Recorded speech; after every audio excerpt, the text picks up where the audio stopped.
Ça va? Alors, le thème de ce soir, il est extraordinaire parce que c'est pas celui-là que je vais faire. Oui. Non, parce que Philippe, il choisit les thèmes, il ne me demande pas. Étant donné que c'est moi qui parle, mais je vais quand même faire un truc sur le couple, mais il faut aussi penser à ma santé morale et mentale. Donc, il y a une notion très importante, c'est que de ma petite expérience de quelques dizaines de milliers de couples, c'est de voir que souvent les gens font des efforts, beaucoup d'efforts, mais qu'ils ont du mal à se rencontrer. Alors je donne une image, c'est comme s'il y a Myriam et David, ils sont séparés par un mur, mais ce mur il fait 10 mètres d'épaisseur. Alors Myriam elle appelle David, Myriam, David, alors il dit Myriam, David, tu es là, oui, je sais, mon amour, mon cœur, ma vie. Bon, elle est de l'autre côté, l'autre est de l'autre côté, il y a 10 mètres. 10 mètres. Il dit, mais comment on va faire pour se retrouver? Comment on va faire? C'est le mur de la distance, c'est le mur du mépris, c'est le mur de l'égoïsme, de l'orgueil, de la lourdeur, de la tuniserie, de la maroquinerie. C'est un mur épais. Alors ils veulent se rejoindre. Il dit, écoute mon amour, voilà ce qu'on va faire. Toi tu vas creuser et moi je vais creuser. Facile. Toi tu vas creuser, moi je vais creuser vers toi. Toi tu vas creuser vers moi et on va se rejoindre. Le seul problème, bon, c'est dur de le faire avec deux mains, c'est que David, il va creuser. Myriam, elle va creuser. Mais ils n'ont pas creusé dans le même axe. Donc, ils sont épuisés d'avoir creusé. Ouais. Et Chazé Shalom, ils vont peut-être se quitter, alors qu'ils sont à 10 cm l'un de l'autre. Vous savez qu'on peut se noyer à 1 cm de la surface. Les gens, ils croient en se noie à 1000 mètres de profondeur. Non, tu peux te noyer à 10 cm. Moi, je rencontre des gens, je dis, mais écoutez, c'est bon, tout est bien, ça y est, il y a beaucoup d'amour. J'en peux plus, je suis fatigué, j'ai plus de force, j'y crois plus. J'ai dit, mais le mari que vous avez attendu pendant 20 ans, le voilà, il est là. C'est trop tard. La femme que vous avez priée, allumée, mangé des veilleuses, elle est là. Non, j'ai plus le courage. C'est très bizarre. Alors je répète. Ouais. En fait, la notion, c'est quoi? C'est que les gens font des efforts. Il faut dire la vérité, les 3/4 des gens sont gentils. Les 3/4 des gens se marient par amour. Les 3/4 des gens font un travail de fond, mais malheureusement, ils s'épuisent, mais pas de manière coordonnée. Combien de fois des gens me disent, mais Rabbi Shekhi, on a déjà essayé. Vous croyez que c'est la première fois qu'on voit un rabbin, qu'on voit un coach, qu'on voit un marabout? Vous croyez que c'est la première fois? On a essayé. Ça ne marche pas, vous la connaissez pas, c'est un cas d'école. Mon mari est un fou. Moi j'ai tout entendu. J'ai dit, mais moi je crois pas. Moi je crois que les gens qui travaillent vraiment, ils réussissent.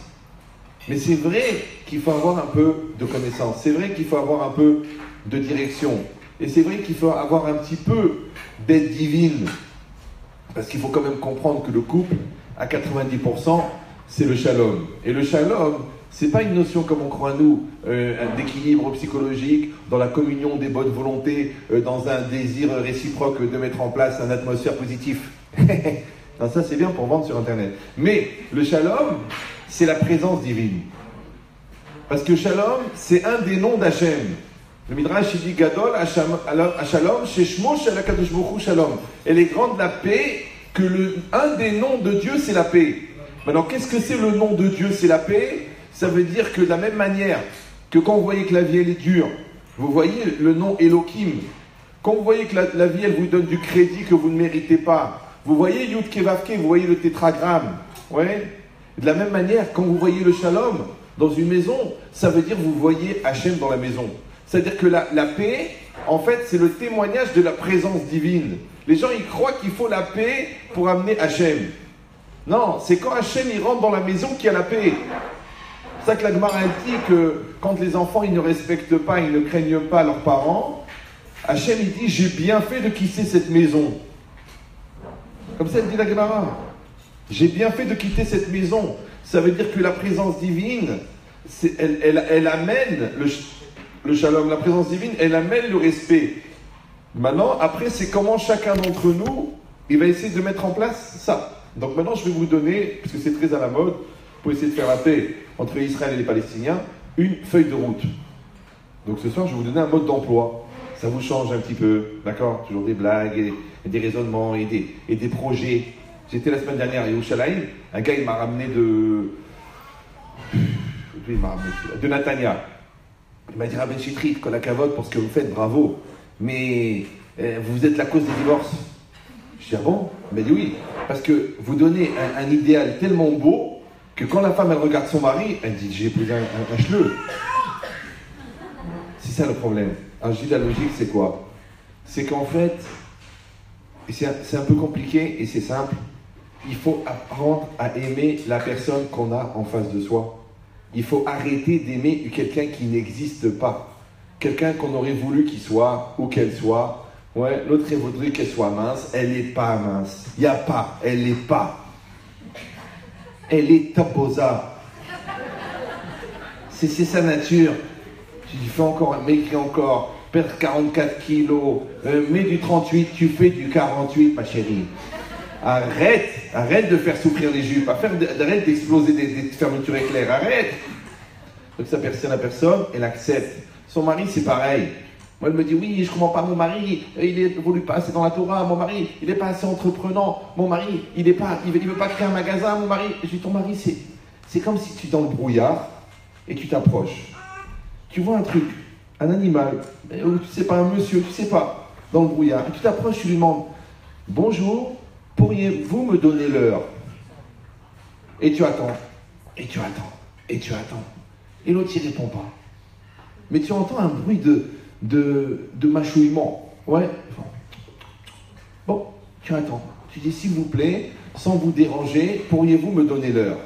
Et après, il y a un coup de vent, le brouillard, il s'en va, et tu vois un lama. En fait, c'était un lama. Mais dans le brouillard, tu croyais que c'était un monsieur. Donc tu lui as demandé l'heure. C'est un lama. Le lama ne va pas te répondre. Parce que les lamas ne parlent pas. Donc c'est pas la peine de toujours demander lama, lama. Il n'y a pas de lama. Il n'y a pas. Non. Oui, ton mari il n'est pas entrepreneur. Il n'est pas entrepreneur. Tu dis oui, mais mon frère il est entrepreneur. Mon frère il est entrepreneur. Eh ben ton mari il n'est pas entrepreneur. C'est tout. C'est pareil, ta femme, tu voudrais qu'elle soit FIFA, quelqu'un. C'est pas son style, elle c'est une femme de maison. Elle est bien, elle te tient, elle te fait la dafina, elle te fait. Non, tu dis non, je voudrais qu'elle ait d'initiative et qu'elle organise le festival de Lyon. Non, elle va pas le faire. C'est une hnina. Elle a grandi là-bas à Marrakech. Elle sait pas. Elle fait les halot, elle te fait une salade cuite de folie, elle te fait une dafina extraordinaire, elle te met une shérina dans la maison. Ne lui demande pas d'être Madonna. Non. Elle va pas faire la reine de la fête. C'est pas son style. Donc toi, tu es en train de demander l'heure à un lama. Tu veux demander à une antilope d'écrire une symphonie. C'est une antilope. Eh bien, l'antilope, je m'excuse de vous le dire, elle va même pas prendre la peine de te répondre. C'est à toi, Yahmar, de voir que c'est une antilope. Et si tu vas dire, alors que j'ai épousé une antilope, j'ai épousé un lama. Alors je vais vous dire, écoutez-moi bien, ça fait pas toujours plaisir. Je vois une femme, elle est venue chez moi, elle m'a dit, Rabbi Shekhi, je suis très très en colère. Je dis pourquoi? Elle m'a dit, moi j'étais au séminaire, on m'a fait rencontrer un Bachor Yeshiva, on m'a dit c'est le futur Chazonish. Le Chazonish, c'est qui c'est le Chazonish? Non? C'est un très très grand gadol, un des derniers qui connaissait toute la Torah entière, une lumière. Et bien finalement, après 10 ans de mariage et 10 ans de kollel, et ben c'est pas le Chazonish. Alors je remets en cause le mariage, je veux annuler, je veux remettre tout en cause. Mais maintenant, vous avez 6 enfants. Et alors? Moi, on m'a dit, c'est le Chazonish, c'est pas le Chazonish. C'est mes cartes à haute, c'est une embrouille, j'annule le mariage, je veux divorcer. J'ai écouté madame, avant d'aller plus loin.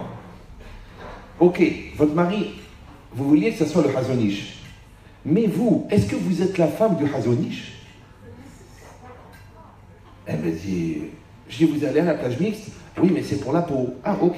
Vous vous couvrez la tête? Non, parce que ça me donne des boutons. Ah, vous y priez de temps en temps? Ah, c'est difficile, j'ai les yeux qui clignotent. Ah, donc, vous pouvez... Votre mari, il ne peut pas être le Chazonish, parce que vous n'êtes pas la femme du Chazonish. Oui? Alors, elle m'a dit, oh, c'est qui mon mari? Votre mari, c'est le mari de la Boniche. C'est ou la Boniche, ou le Chazonish. Donc, vous êtes la Boniche, et lui, c'est le mari de la Boniche. Maintenant, si toi, tu crois que tu es marié avec le Chazonish, mais tu sais bien que tu es la femme du Chazonish. Vous me suivez ou non? Donc, si tu n'es pas la femme du Chazonish, fais cette mitzvah accessible à n'importe quel niveau. Ferme-la. Arrête de râler. Toujours, hein, pourquoi c'est comme ça? C'est pas ce que j'attendais, c'est pas ce que je croyais, c'est pas ce que je voulais, je suis déçu, j'ai mal au ventre, j'ai mal au cœur, j'ai mal au... Arrête de nous saouler. Arrête, t'as un mari extraordinaire, il a un seul défaut, il te ressemble. C'est ça son problème. Oui? Vous êtes les deux pareils. Et je vois les gens, que ce soit des différences au niveau religion, des différences au niveau caractère, des différences au niveau du mental, des différences soi-disant au niveau intellectuel. Une femme, elle est venue comme ça. Elle m'a dit, Rav Chetrit, moi, mon mari n'est pas un intellectuel et moi, je suis une intellectuelle. Je dis, vous êtes une intellectuelle, vous? Elle me dit, oui, je suis une intellectuelle. J'adore la pensée, j'adore l'existentialisme. Moi, j'adore Sartre. Je dis, ah bon, vous n'avez pas une tête d'intellectuel? Ah bon? Elle me dit, non. Ah, pourquoi les intellectuels, ils ont une tête? Non, mais les chameaux, oui. D'accord. J'ai dit, si vous voulez, on parle de philosophie. Alors, j'ai enlevé ma kippa, j'ai commencé à lui parler en philosophie. Elle ne comprenait même pas un mot. Je dis, écoutez, peut-être que vous n'êtes pas intellectuel, peut-être que vous êtes une Ahmara. Votre mari, je le connais. C'est un gars pragmatique, c'est un gars qui ne coupe pas les cheveux en quatre, c'est un gars qui a des questions et qui a des réponses, il est clair, il est simple. Mais il ne croit pas qu'il est autre chose. C'est vous qui êtes dans une mytho, depuis que vous avez 16 ans, que vous êtes une intellectuelle, alors vous êtes en train de lui reprocher ce qu'il n'est pas. Mais lui, il est ce qu'il est. C'est vous qui n'êtes pas ce que vous êtes. C'est vous qui n'acceptez pas ce que vous êtes. Et comme vous n'acceptez pas ce que vous êtes, vous lui reprochez de ne pas être ce que vous auriez voulu qu'il soit. C'est comme la jalousie. On m'attrape une fois à la fin d'un cours comme ça, dans une ville de province. Une femme avec 200 ans, son mari. Rav Chetrit, voilà, mon mari est là. Je vous prends un témoin. Mon mari est un obsédé. Je dis, ah bon? Il regarde des femmes. Il se tourne, il les regarde, il leur parle, il essaie d'attraper des images, il drague, il parle mal, il fait exprès de s'isoler avec elle. J'ai vu le gars, un nir. J'ai dit, oui, il est léger, ou alors ça fait 8 ans qu'il prend de l'exomil, tellement il était fatigué d'être marié avec une folle. Je lui dis, madame, je vais rentrer dans votre phobie, dans votre problème. Mais juste une question. Vous vous trouvez belle, elle devient toute rouge. Vous vous trouvez grosse, elle devient toute rouge. Je dis peut-être, madame, c'est pas que vous n'avez pas confiance dans votre mari, c'est que vous n'avez pas confiance en vous. Alors vous êtes sûr que lui, il regarde ailleurs. Vous me suivez? Ouh là là. C'est ça le problème. Parce que malheureusement, les 3/4 des problèmes de couple, enfin encore une fois, de ma petite expérience, c'est des transferts de problèmes personnels. Si les gens ils faisaient le travail de travailler leur midote, de s'occuper d'eux-mêmes, d'être dans une dynamique de construction et de projection et de remise en cause, ils n'auraient pas de problème de couple. Mais les gens, qu'est-ce qu'ils font? Toute leur remise en cause, ils la mettent chez l'autre.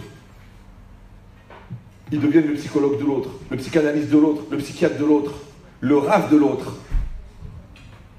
Le Rav Israël Salanter, il dit très clairement, tu dois chercher les qualités de l'autre et tes défauts à toi. Les 3/4 des gens, ils font l'inverse. Ils sont spécialistes des défauts des autres, et quand tu leur parles des leurs, ils te disent, écoute, franchement, je suis l'incarnation de la perfection. Je ne peux pas imaginer, je veux dire, à part Dieu, je vois pas qui pourrait représenter la vérité sur la terre. Ah bon? Et ça, c'est le travail. Alors, je vous donne maintenant une image, c'est ça. C'est que maintenant, quelqu'un, quel que soit son niveau, parce que, Baruch Hashem, les couples, ils vont très bien, les couples, ils vont un peu moins bien, les couples, ils ont travaillé, les couples, ils n'ont pas travaillé, les couples, ils ont construit, les couples, ils n'ont pas construit, les couples, ils ont fait des tentatives. Alors, je vais vous donner le code de la route, d'accord, d'une vraie tentative de reconstruction. Alors, si vous n'en avez pas besoin, c'est pas grave. Soit vous pourrez l'utiliser pour quelqu'un d'autre, d'accord? Soit, au lieu d'être une feuille de route de reconstruction, ça va être une feuille de route, eh ben, de consolidation. C'est-à-dire, au pire, vous serez trop bien. Vous voyez ce que je veux dire ou non? Parce que les gens, malheureusement, ils maintiennent comme ça une distance latente, d'accord? Une distance sans effort, une distance de bonne aloi entre gens civilisés. Et malheureusement, dans cette distance, il y a une froideur qui s'installe, il y a une routine qui s'installe, et doucement, doucement, l'amour, il s'éteint. Je vous donne la logique, c'est simple. Mais Philippe, j'ai besoin d'une bouteille en plastique avec un bouchon. Si vous pouvez me donner ça, je vais vous donner, je vais vous expliquer 2 minutes. Mais il faut le bouchon. Il faut avec le bouchon. Sinon, ça ne marche pas. Non, une seule, ça va aller. C'est pas pour l'UNICEF. Alors, vous voyez cette bouteille ou non? Vous la voyez? Kolakava, bravo. Vous la voyez ou non? Vous la voyez, oui, non? Oui, vous la voyez. C'est une bouteille. C'est une bouteille. D'accord? Je rassure les gens qui croient que c'est autre chose, c'est une bouteille. Maintenant, cette bouteille, en vérité, c'est dur de tenir le micro. Hein. Comment je vais faire? Attends. Non, c'est bon. En plus, tu n'es même pas bien en assistante, donc tant plus. Donc, cette bouteille, elle est faite de 2 éléments. Maintenant, imaginez, vous allez en Amazonie, en plein milieu de la jungle, dans un village, ils n'ont jamais vu un bout de plastique, ils ne savent même pas ce que c'est. Ils ont grandi vraiment dans les mangues, les lianes, et la terre et la boue. Et vous amenez ça chez un sauvage, comme ça, il est à moitié nu, il a juste une ficelle pour... Là, il regarde, il fait Angolo, Meginda, Bang, Bani, Nanou, il fait ça, ouais. Il comprend pas, il sait pas ce que c'est. Bon, d'accord. Et une semaine après, je lui amène ça, le bouchon. Alors il fait comme ça, il fait Angara. Il comprend pas, il voit pas, il sait pas ce que c'est. Et c'est vrai, parce que dans l'absolu, encore une fois, nous on a un a priori, parce qu'on voit que c'est pareil, ouais. Mais en vérité, ça se ressemble pas du tout. Ça, c'est une bouteille, et ça, c'est un bouchon. Ça va jusque là ou je vais trop vite? D'accord. Eh bien, il y a un truc incroyable. Ça s'appelle la vis, le phénomène de la vis. Pas le vis, la vis.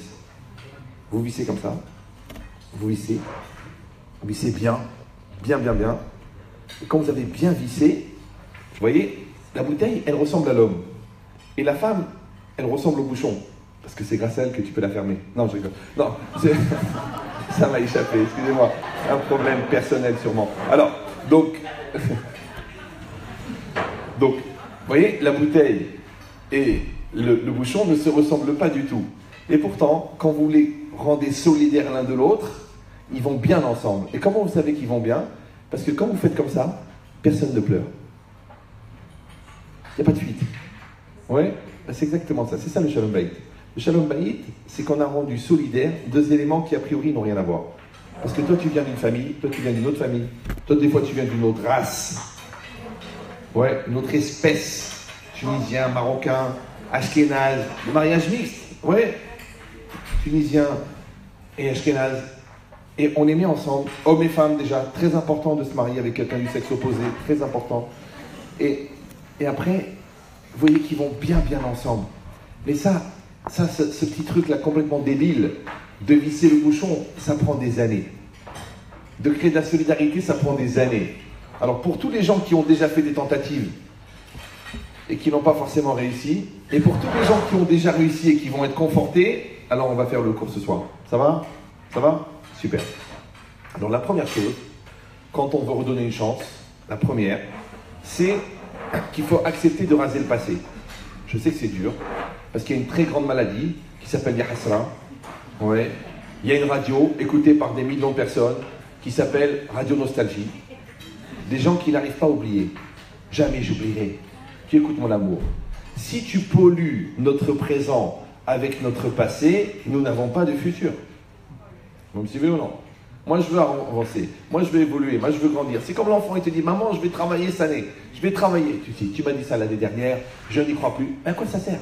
Moi, des parents, ils viennent chez moi, ils me disent, ah, mais j'ai plus d'espoir. Je ne sais plus quoi faire avec cet enfant. Il ment, il triche, il glande, il est nul, il ne travaille pas, il ment en classe, il trafique, il troll. Qu'est-ce que je peux faire? Je dis, mais vous êtes condamné à y croire. Sinon, vous ouvrez la fenêtre et vous le jetez. Vous trouvez un sac en plastique à la taille, vous le mettez dedans. Ça veut dire que on est condamné à croire à l'avenir. On est condamné à croire à l'enfant. On est condamné à croire à la réussite. On est condamné. Sinon, rentre en dépression. Prends des vitamines ou trouve un étage assez élevé pour réussir du premier coup. C'est impossible autrement. Non, c'est pas une halakha, hein, c'est un conseil. Donc ça veut dire quoi? Ça veut dire que la personne, elle doit dire, voilà mon amour. Toi et moi, on va faire une tentative. D'accord? On s'est stressé, on s'est engueulé, on s'est pris la tête. Il y a eu un malentendu chez ta mère, où tu m'as charrié devant des copains, tu m'as vexé sur la bouffe, tu m'as vexé sur mon poids, et on s'est pris la tête et on a pris une distance. Comme ça, les gens, ils s'engueulent. Ouais. Et après, ils restent turbo, chien de faïence, ils attendent. Qui c'est qui va faire le premier pas? Tous les deux, ils chantent en silence. Le premier pas. Non! Qui c'est qui va faire l'effort? Alors il y a des couples, c'est toujours le même qui fait l'effort. Ouais, d'accord. L'autre il est bloqué, ou elle est bloquée, une fois comme ça, le granit. Et l'autre il dit, bon allez, on va pas faire la gueule pendant 3 mois, vu que ça fait déjà 2 mois et 21 jours. Alors maintenant les deux ils sont là, et ça s'appelle en français la communion des bonnes volontés. Ouais, chacun il va vers l'autre, il dit écoute chérie, viens on va donner une chance. Ouais, on va remettre les choses en place. D'abord on va expliquer ce qui s'est passé, parce que qu'est-ce qu'ils font les gens? La force du Yetzer Hara, il crée un malentendu. Et après le malentendu, il est nourri par des souffrances et par un passé, et il devient une horreur. Mais vous verrez les 3/4 des cas que c'est pas des vrais problèmes, c'est des lourdeurs. Ouais, par exemple, tu rentres à la maison, tu vois que ta femme elle est fatiguée. Tu as une chance sur deux. Ou elle est fatiguée ou elle fait la gueule. Qu'est-ce que tu fais? Tu dis, toi et ta sale race, vous faites toujours la gueule. C'est fini, c'est parti pour 2 semaines. Tu peux lui demander, comment ça a été la journée? Elle va dire, eh ben je suis fatiguée parce que le petit s'est cassé la jambe et j'ai passé la journée à l'hôpital. Ouh, j'ai failli faire une bêtise. C'est pareil, tu vois que ton mari a des soucis. D'accord? Alors n'enfonce pas le clou. Va dans son sens, essaie d'entamer le dialogue pour avoir la température.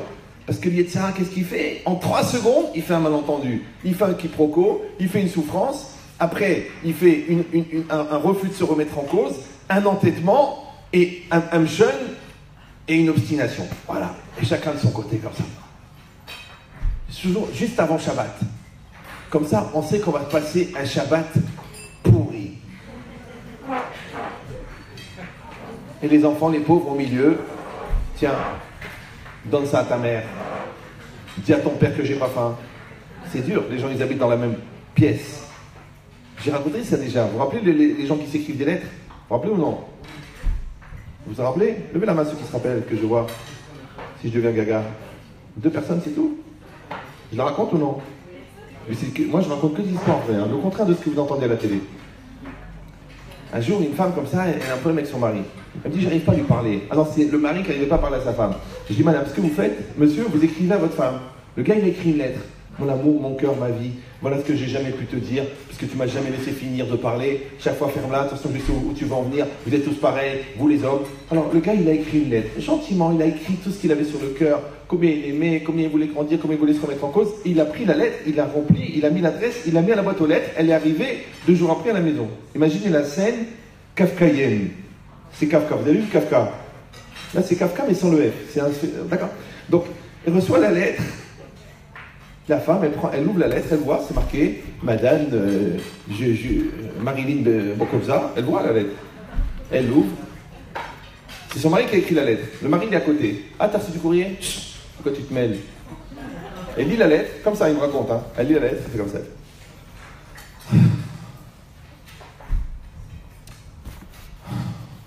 Maintenant, c'est son mari. Il est juste à côté. Alors lui, il dit, tu veux qu'on parle? Ferme-la, toi, tu peux pas comprendre. Mais c'est lui qui a écrit. Je sais pas si vous comprenez de quoi on parle ou... Voilà. Si vous avez vu le film Vol au-dessus d'un nid de coucou, vous savez de quoi je parle, d'accord? C'est-à-dire, les gens, ils sont fous. Ton mari, il est là. Quand il t'écrit, t'es amoureux de lui, et quand il te parle, t'as envie qu'il meure. C'est bizarre. C'est le même. Il n'y en a pas 2, c'est le même.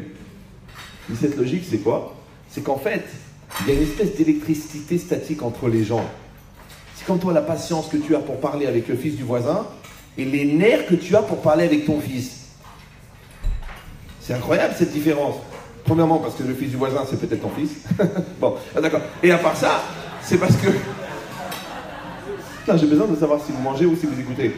Donc, et à part ça, c'est parce que cette patience que tu as avec l'enfant du voisin, justement parce que c'est pas ton fils.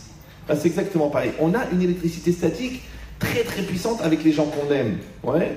Avec les gens qu'on a peur d'être déçus d'eux. Avec les gens qu'on a des ambitions pour eux. Alors on est très nerveux, on est très embêtant, on est même à la limite, j'ose le dire, bien que vous mangez, laxatif. On est laxatif. C'est-à-dire on génère chez l'autre un besoin perpétuel d'aller aux toilettes. Enfin le stress qu'on lui crée.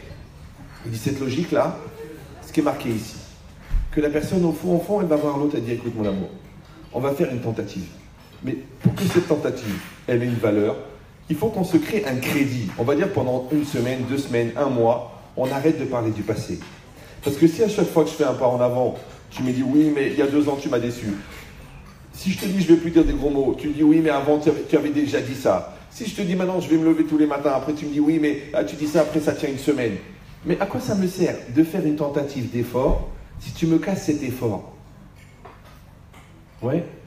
Donc, la première base dans la coordination nécessaire pour donner une vraie tentative, une vraie chance, c'est d'accepter que pendant un certain temps, on va raser le passé. Et si quelqu'un va dire, oui, ben enfin, vous savez, des fois, on est fatigué d'y croire, eh ben, ne croyez pas que c'est un jeu de mots, parce que j'ai vu que les 3/4 des gens qui ne veulent pas donner une chance, c'est pas parce qu'ils ne croient plus, c'est parce qu'ils ont peur d'être à nouveau déçus. Vous me suivez ou non? On dit, je vais investir, je vais ouvrir la porte, je vais tendre la main et je vais encore prendre une claque, je vais encore être mal jugé, ça va mal se passer, tu sais quoi, je suis fatigué. Donc les gens, ils confondent la détermination d'un choix avec l'obstination d'un non-choix.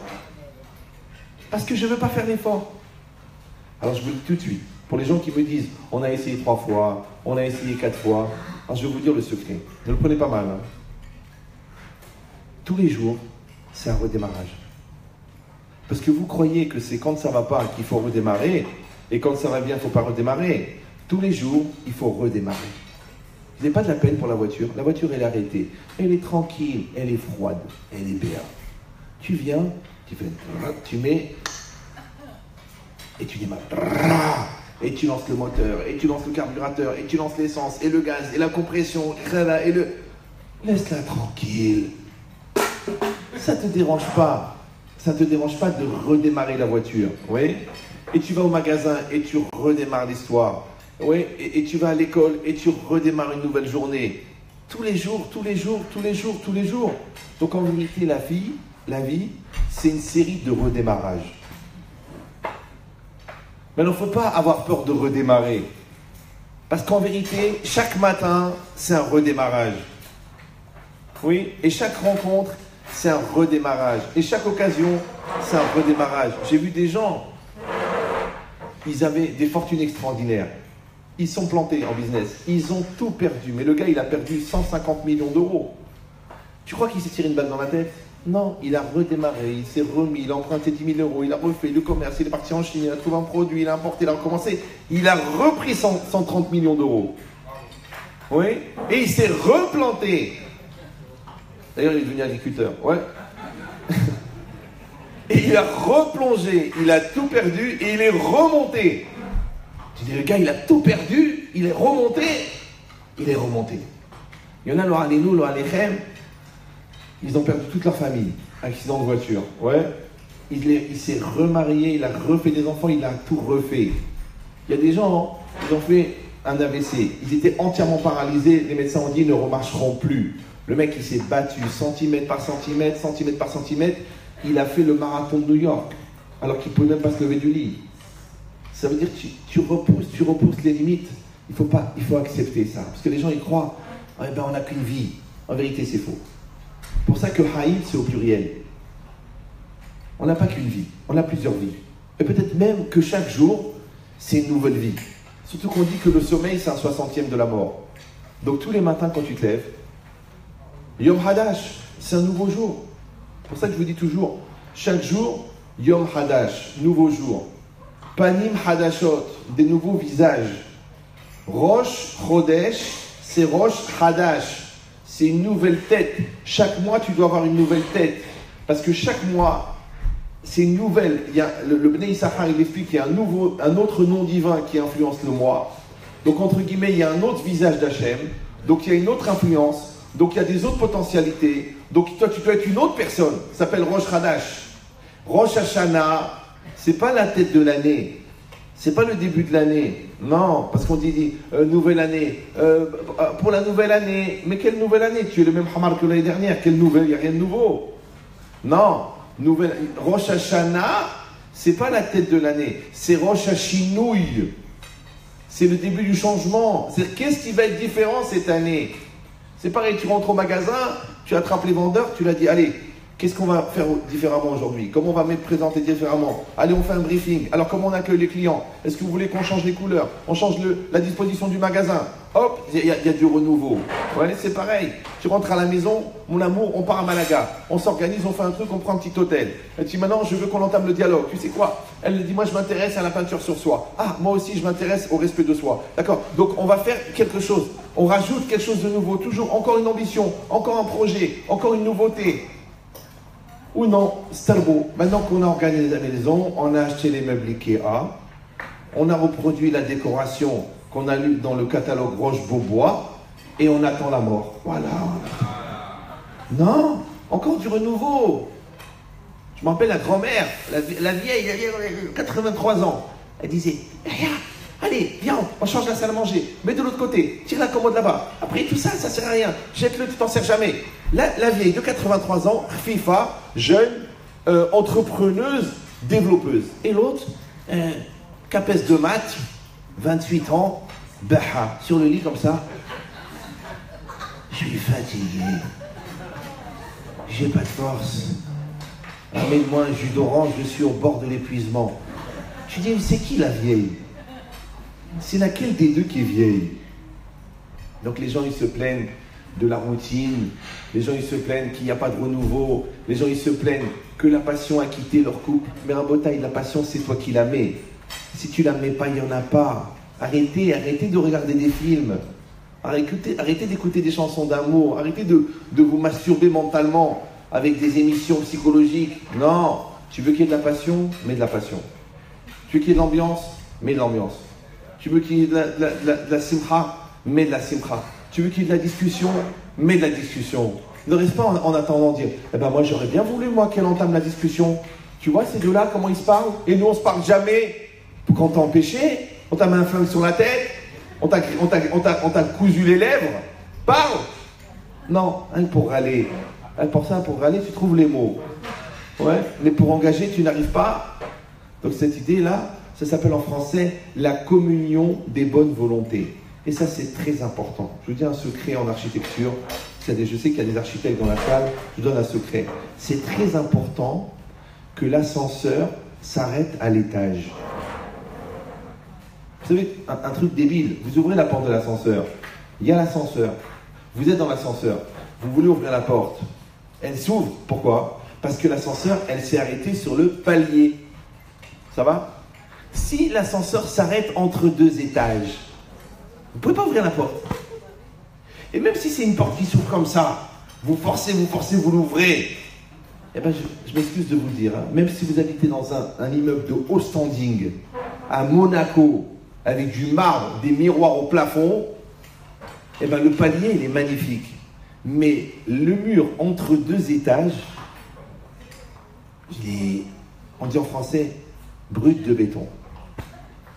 C'est rare qu'on décore les endroits entre les étages. Vous me suivez ou non? Tu ouvres la porte du premier, waouh, un décor extraordinaire. Tu ouvres la porte du deuxième, extraordinaire. Les paliers, magnifiques. Mais entre deux étages, c'est du béton. Ça va? Ça va. Eh bien, vous savez, des fois, vous ouvrez la porte de l'ascenseur et vous voyez une tronche. Tu dis, laisse béton. C'est du béton. Pourquoi? Parce que l'ascenseur s'est arrêté entre deux étages. L'ascenseur, c'est la femme, le palier, c'est le mari. Des fois, l'ascenseur, c'est le mari, le palier, c'est la femme. Maintenant, c'est bien que quand tu vas faire un effort, en face de toi, il y a quelqu'un qui est prêt à faire un effort. Ouais? Donc, l'ascenseur, il s'arrête à l'étage. Moi, je dis, engueulez-vous ensemble. Prenez-vous la tête ensemble. Après, discutez ensemble et réconciliez-vous ensemble. Qu'est-ce qu'ils font les gens? Quand ils font des efforts, l'autre, il fait le gamin. Après, quand l'autre, il prend conscience de l'importance, il dit à Sam, je veux te parler. La femme dit, c'est trop facile, il faut que tu payes pour les années que j'ai souffert. Donc, en fin de compte, quand tu résumes leur vie, ça s'appelle la série des rendez-vous manqués. Ouais, il n'y a pas de coordination. Le gars, il avait des ramettes de papier, il n'avait pas de photocopieur.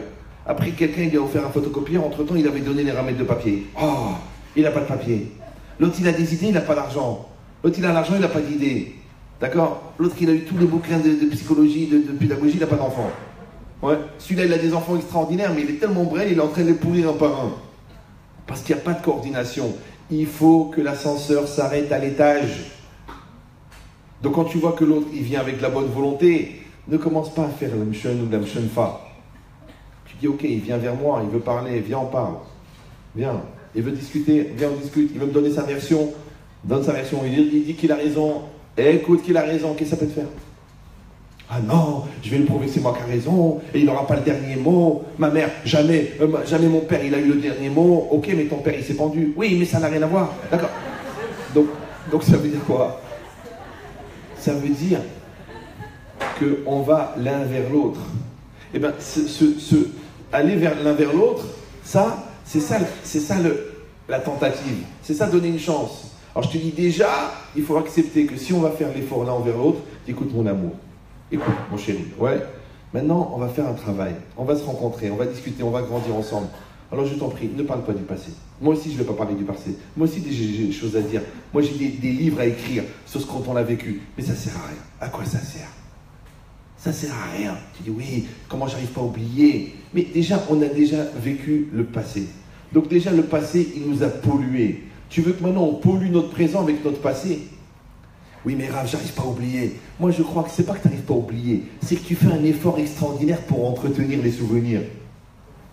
Maintenant, tu as une mémoire sélective. Tous les bons moments, tu les oublies, et tous les mauvais, tu t'en rappelles. Tu sais comment ça s'appelle, ça? Ça s'appelle ne pas être sympathique. Tu sais, quand on dit quelqu'un, il n'est pas sympathique. Vous savez, des gens disent, pourquoi tu n'es pas sympathique? Vous savez comment il l'appelle, Rav Dessler? Quelqu'un qui n'est pas sympathique. Vous savez comment? Il appelle Sinat Hinam, la haine gratuite. Pourquoi tu fais la gueule? Pourquoi tu es méchant? Pourquoi tu bloques la situation? Pourquoi tu ne veux pas avancer? Pourquoi tu ne peux pas parler? Pourquoi?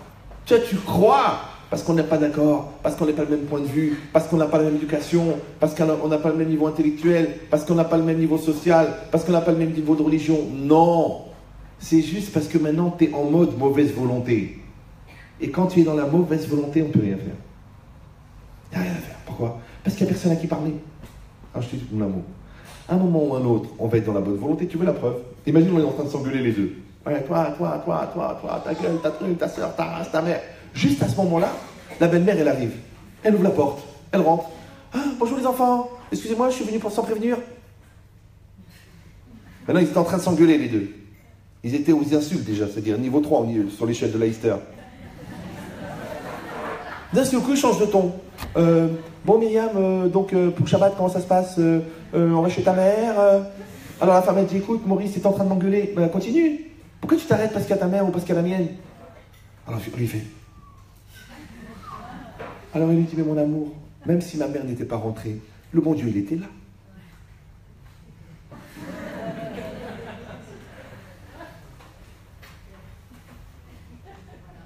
Ça veut dire quoi? C'est que toi, tu as besoin du regard de l'autre pour t'arrêter. Tu as besoin du regard de l'autre pour changer. Tu as besoin du regard de l'autre pour la bienséance, les bonnes manières. Mais mon amour, si tu as la haine contre moi, à quoi ça me sert que tu me souris? Je préfère on crève l'abcès, tu sors le pu, on enlève le pu, on nettoie la plaie, on cicatrise. Bien. Je dis non, je peux pas te dire. Mais tu sais... Jamais j'oublie. Tu crois que c'est facile? C'est parce que j'ai vécu. Quand c'était dans mon cœur. Mon amour, même les furoncles, ils explosent un jour. C'est vrai, je sais que tu n'en peux plus. Tu es purulent à la limite. Alors moi je lui dis une fois pour toutes. Moi aussi j'ai un abcès, toi aussi tu as un abcès. Alors écoute mon amour, je vais ouvrir la plaie. Je vais tout sortir. Toi tu vas ouvrir ta plaie, tu vas tout sortir. Et on va le faire vraiment les Shem Shamaim. Et après, on va nettoyer la plaie et après, on va avancer. Ok? Ok. Non. C'est trop facile. Alors maintenant, j'ai un problème. Parce que si tu n'es pas complice de la paix, c'est que tu es complice de la guerre. Sachez que celui qui n'est pas actif pour entretenir sa joie, je peux vous dire qu'il est complice de sa dépression. C'est le Rav de Castorama qui a dit ça. Le Rav de Castorama, il a dit... Tout ce qui dure est entretenu. Et tout ce qui est entretenu dure. Donc une maison qui dure, elle est bien entretenue. Une amitié qui dure, elle est bien entretenue. Eh bien, une haine qui dure, elle est bien entretenue.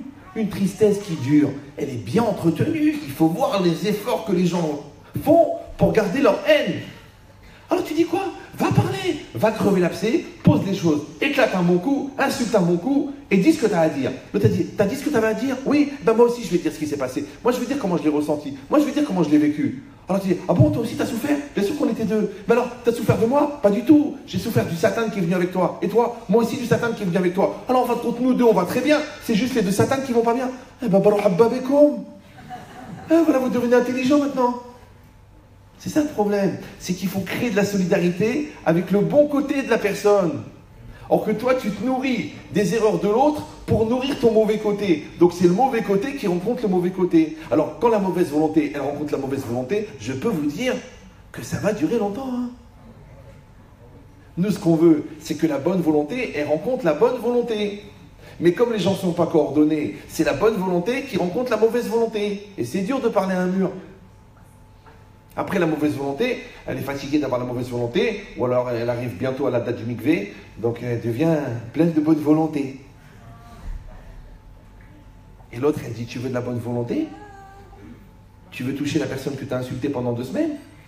Mais comment elle va faire, la personne? Comment elle va faire? Comment elle va dire? Il m'insulte, il me traite de khraï, et maintenant il me dit, on va être ensemble. Avec qui tu vas être? Avec qui? Avec qui? Alors, tue-moi, comme ça tu utilises mon corps. Ah, mais tu comprends rien, ça n'a rien à voir. Maintenant, ça va mieux, grâce à Dieu. Voilà, je t'ai acheté des fleurs. Tu sais quoi? Ne m'achète plus de fleurs. Je joue sur la tête de ta mère, qu'elle meurt à l'instant, et que... c'est une expression, hein, c'est... Mais des fois, c'est un souhait. D'accord. Mais, alors... Ah, je rigole. Tout le monde sait que la réalité est bien pire. Donc, j'ai dit que... Ne m'achète plus des fleurs, mais arrête de me dire des gros mots. Ne me dis pas je suis énervé, ne me dis pas c'est mon caractère, dis-moi, ne me dis pas je suis comme je suis. Non, parce que les clients, tu les insultes jamais. Ah, pourquoi tu m'insultes à moi? Je suis fatigué des gros mots, j'en peux plus. Oh, mais on n'est pas des religieux, et alors? Ça s'appelle le respect mutuel. Ah, mais c'est dur, tu sais, quand on a un mauvais caractère. Et bien quand tu sens que le gros mot il va venir, je t'en prie mon avo, va à la salle de bain et mets un coup de boule dans le carrelage. Mais j'ai encore un autre gros mot, mets un autre coup de boule. Tu vas revenir, tu vas dire, ça va les gros mots? C'est bon, je crois que ça va aller là. Je crois que j'ai un traumatisme crânien, je vais arrêter les gros mots parce que c'est douloureux.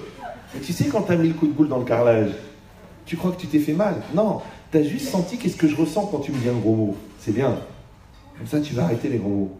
Alors, tu as arrêté les gros mots. Toi, tu as arrêté les déceptions. Toi, tu as arrêté les mythos de m'inventer des mensonges que genre un jour tu vas le faire. Je peux plus croire. Je me suis désespéré. Confirmation en plus, malgré son âge. Bravo, Haïm. D'accord? Mais c'est quoi l'idée? Ça veut dire que toi, tu mens. Mais après, tu dis, je rigole. Toi, tu insultes. Après, tu dis, ça m'a échappé. Ouais. Toi, tu vas pas au travail. Mais tu dis, je suis en train de préparer un business. En fait, tu bois du Ricard toute la journée avec tes copains. Ouais. Toi, tu dis, j'ai une autre manière de gagner de l'argent. En fait, t'es un joueur professionnel, mais t'arrêtes pas de perdre. Ouais. Parce que en fait, t'es un fainéant. Ou t'es une fainéante, ou t'es une lourde. Ouais. Donc, ça veut dire quoi? Ça veut dire que toi, tu dois prendre en charge de lutter contre tes mauvaises qualités. Et toi, tu dois prendre en charge de lutter contre tes mauvaises qualités. Maintenant, il y a un engagement l'un envers l'autre de ne pas éduquer l'autre, à condition que l'autre lui-même se prend en charge. Vous me suivez ou non? Donc ça ne sert à rien de dire à l'autre, arrête de me saouler avec tes remarques, alors que c'est toi qui les génères, les remarques par ton comportement. Mais si tu étais simplement parfait, c'est vrai, non? Si tu es parfait, il n'y a plus de remarques. Tu es au travail. C'est rare que le gars au travail, il s'allonge dans le siège, il met les pieds sur la table, il est à l'ordinateur, il roule un joint, il fume. Et le patron, il rentre, il dit, je paye qui, moi? Le dealer. C'est rare. Au travail, ordinateur, appel entrant, appel sortant, chiffre prévisionnel, équipe, briefing, très bien. Oh! Alors pourquoi à la maison? Fiala. Moi, je vous dis un secret. T'as qu'à t'imaginer que ta journée de travail, elle se termine 3 heures après que tu es sorti du boulot. Parce que toi, tu sors du travail, tu débranches tout. Même la colonne vertébrale, elle tombe. Tu deviens... Ouais. Tu tombes dans le fauteuil, le coma. Même les enfants, ils disent, papa, il est mort. Non, regarde, il y a un doigt qui bouge.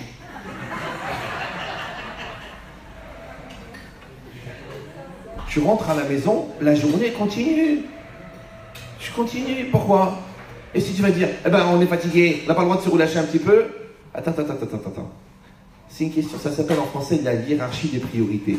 Si tu as encore de la force pour les clients et que tu n'as plus de force pour ta famille, c'est une vraie question. Est-ce que ta famille est là pour t'aider à travailler ou est-ce que toi tu travailles pour aider ta famille?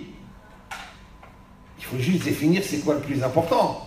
Si tu es souriant avec les clients, émotion avec ton partenaire, c'est une question. Si tu as de la patience avec les clients et tu es nerveux avec les enfants, c'est une vraie question. Tu as un problème de hiérarchie des priorités. Il faut reposer les priorités, c'est pas grave. C'est tout. Ouais.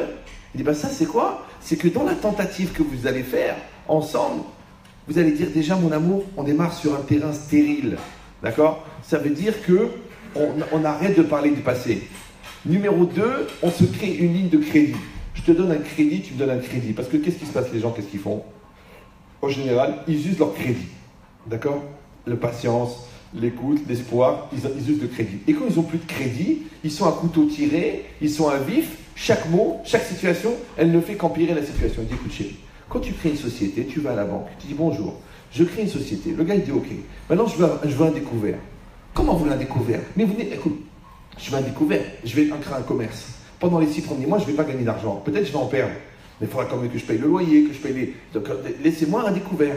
Alors c'est pareil. Toi, tu dois donner un droit de découvert à l'autre. D'accord? Monsieur, il s'est engagé à faire des efforts. Madame s'est engagée à faire des efforts. Ok. Maintenant, il y aura des erreurs. Il y aura des quiproquos. Il y aura des malentendus. Ok. Mais c'est pas grave. Tu ouvres un crédit. C'est-à-dire que tu vas donner ce qu'on appelle le regard positif.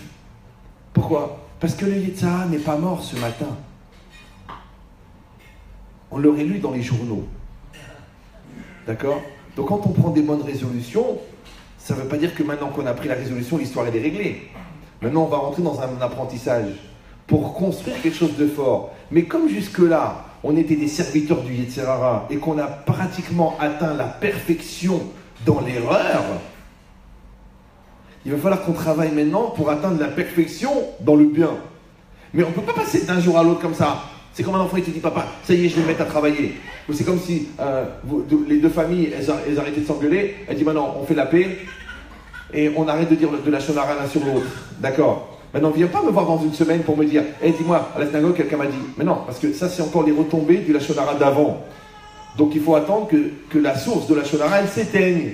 Alors c'est pareil maintenant. Toi, ton mari, ok, il a pris sur lui de changer. Toi, tu as pris de changer. Mais on ne va pas changer d'un jour à l'autre. Donc il faut aussi qu'on donne un crédit. Donc on rase le passé pour arrêter l'hémorragie. D'accord? Ensuite, on donne un crédit pour qu'au cas où il y a une erreur, on avance quand même. Troisièmement, et ça c'est une partie qui est très très importante, étant donné que vous avez compris que le couple, en fait, c'est un couple à 3. Je m'excuse si ça va choquer les gens. Un couple, c'est un couple à 3. C'est l'homme, la femme et Hachem. Ou c'est l'homme, la femme et le Yetzirah. Le Satan. D'accord? Parce que quand tu vois la dimension irrationnelle des comportements, qu'une personne qui est jamais nerveuse, elle est nerveuse à la maison, quelqu'un qui dit jamais de gros mots, il dit des gros mots à la maison, tu vois que c'est le Satan. Tu vois que des malentendus, des quiproquos, des stress, des erreurs d'interprétation, des mots qui échappent, c'est du Satan.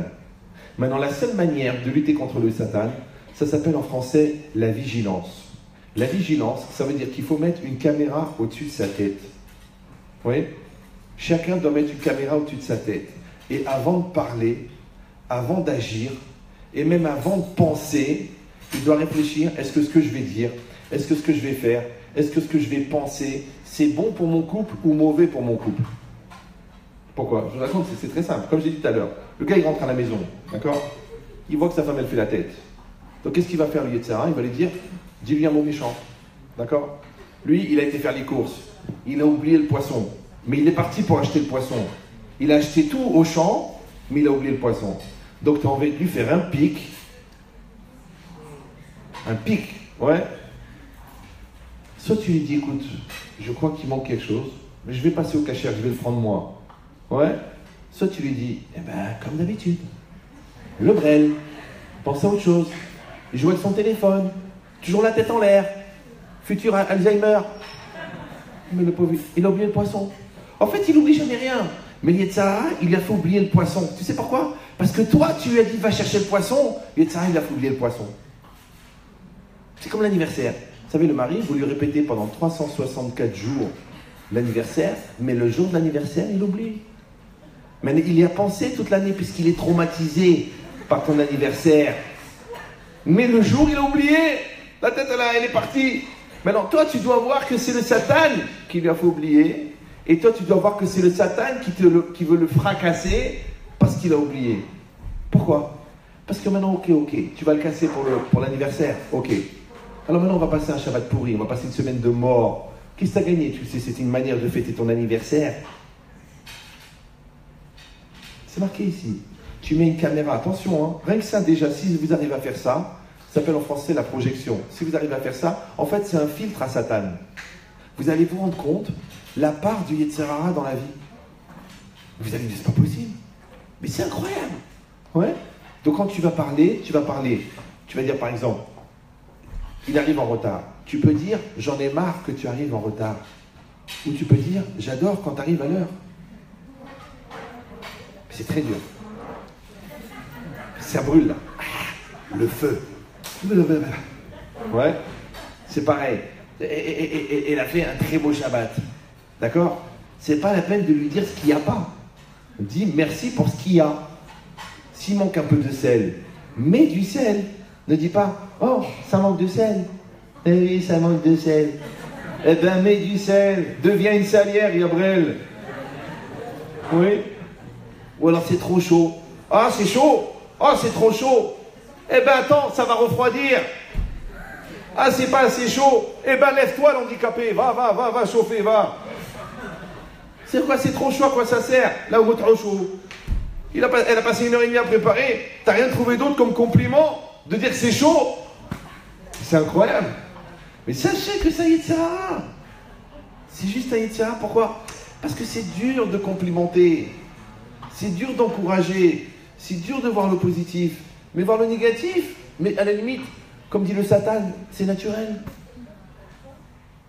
Donc toi, tu vas lutter contre toi-même pour dire, je vais faire attention. Moi, ma femme, elle s'énervait parce que je disais toujours, c'est délicieux avant de goûter. Elle m'a dit, au moins goûte. Ouais, tu rentres, même quand je suis invité chez des gens, toujours je goûte, je dis, ah madame, c'est très très bon, bravo, c'est délicieux, c'est très bon. Extrait pour que le mari prenne une draba. Pour que le mec il comprenne qu'il faut dire merci.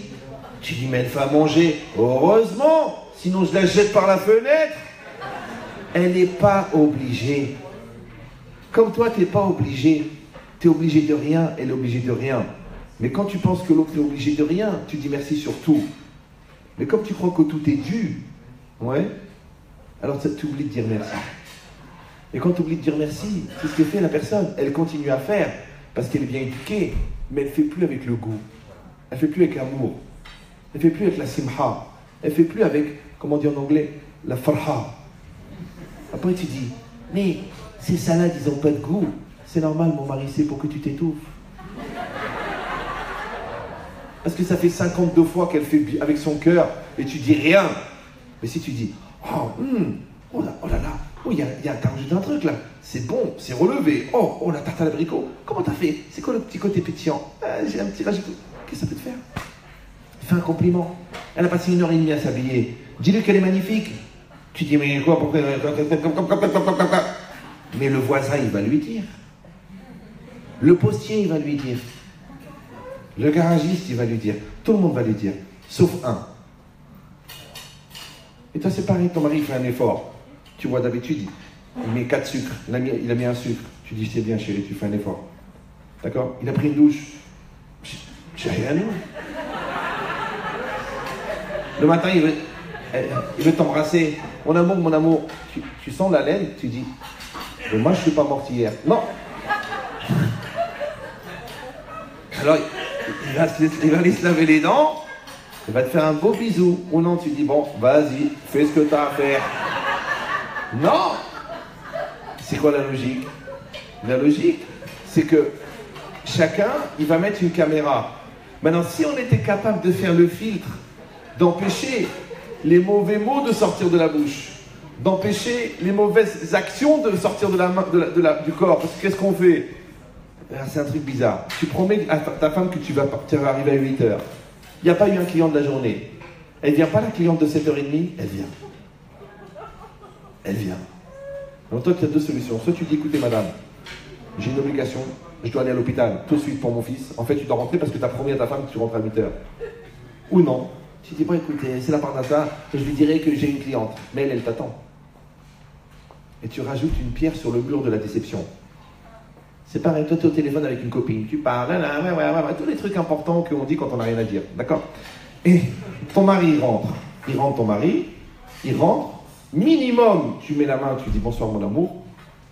Ouais, maximum, tu poses le téléphone, tu dis je te rappelle, mon mari il est arrivé. C'est normal. On se consacre pour la personne. Pourquoi on a épousé alors? Une cabine téléphonique? Non, une personne. Ouais.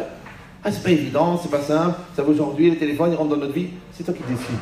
Tu le coupes ou tu le coupes pas? Maintenant, on a 3 heures par jour à vivre ensemble. Le reste, tu dors et tu travailles. Alors viens, on se consacre pour nous. On est Mekadesh et Tazman. On sanctifie le temps. Maintenant, toi, ce temps-là, moi je vois des gens, ils me disent, mais chérie, vous savez, on part pas en vacances et on est toujours bien.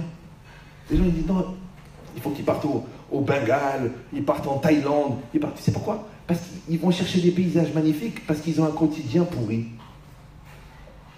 Mais celui qui a un quotidien extraordinaire, il n'a pas besoin de partir aux Maldives.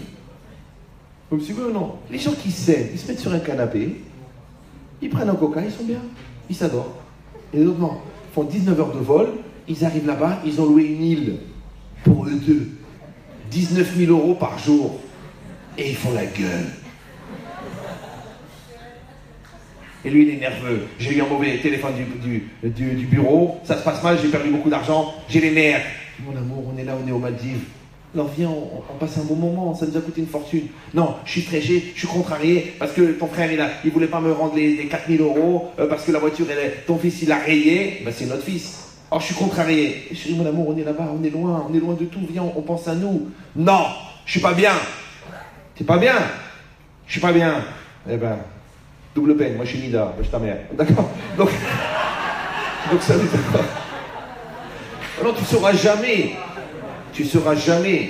dans la psychologie de la femme, est-ce qu'elle était Nida et après elle lui a dit, ou est-ce qu'elle est devenue Nida parce qu'il était Mchon? C'est très compliqué. La femme, c'est en haut et en bas, ça marche ensemble. L'homme aussi d'ailleurs, quand il n'est pas bien ici, ça marche pas en bas. Ouais, ça veut dire ça marche ensemble. Donc ça veut dire quoi? Ça veut dire que tu peux créer une atmosphère dans la maison. Mais pour ça, je te dis, mets un filtre. Avant de parler, réfléchis. Est-ce que c'est pour construire ou est-ce que c'est pour détruire? Avant d'agir, réfléchis. Est-ce que c'est pour construire ou c'est pour détruire? Est-ce que c'est bon pour notre couple ou c'est mauvais pour notre couple? D'accord? Tu dis, on va faire une soirée avec plein de copains. Et tu dis, écoute chérie, si on sort tous les deux. Ah ouais, mais ouais. Donc c'est pas pour construire. C'est facile à comprendre, ouais. Et même la pensée, je vais vous dire un truc incroyable. Hein. Encore une fois, ne le prenez pas mal. Si quelqu'un, il pense fondamentalement que sa femme est une hmara, il y a des gens qui pensent comme ça. On va citer personne, ouais. Mais ils disent rien, mon amour, mon cœur. Mais dans sa tête, qu'est-ce qu'elle est belle, qu'est-ce qu'elle est lourde. Elle comprend rien, elle pige rien. Eh bien, sache-le, que la femme, elle le sent. Le mari, pareil. Mais tu dis pas, t'es bête, quoi. Et t'es un peu ironique. Oh, c'est pas grave, oh, vous savez, David, il comprend rien.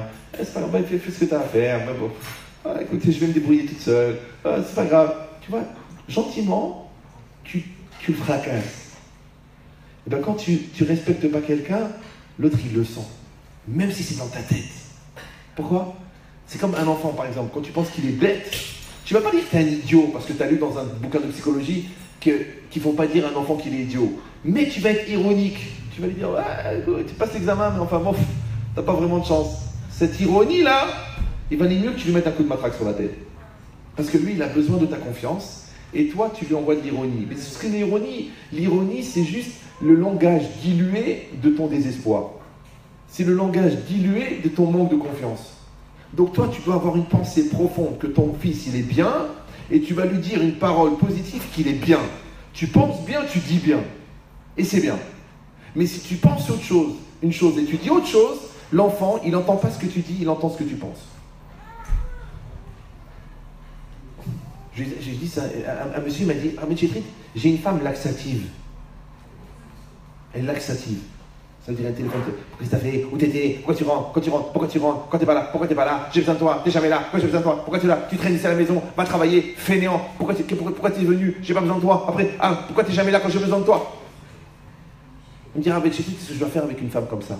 Je dis, écoute-moi bien. Tu veux la vérité ou un truc qui te fait plaisir? Non, c'est pas évident, parce que des fois la vérité, ça fait pas plaisir. Il m'a dit, je veux la vérité. Tu sais pourquoi la femme est laxative? Parce qu'elle ne se sent pas aimée. Quand elle ne se sent pas aimée, elle va exiger l'attention. Alors qu'en vérité, elle ne doit pas exiger. Et quand on exige quelque chose qui est naturel, on devient laxatif. Parce que quand il y en a un qui a envie de danser, l'autre qui n'a pas envie de danser, ça ne marche pas. Mais c'est pareil. Ton mari, il a besoin des attentions, des gentillesses, des petits câlins. Fais-le. Il ne dit pas, eh ben, il ne demande rien. Mais comment il ne demande rien? La gueule qu'il fait.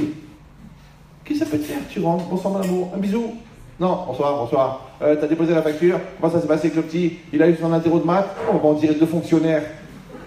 2 ingénieurs dans une usine à gaz. Va faire un peu de fantaisie. Va faire un peu de gentillesse. Va faire un peu de hnine. Bon, Rachel, ça fait 31 ans que je suis marié.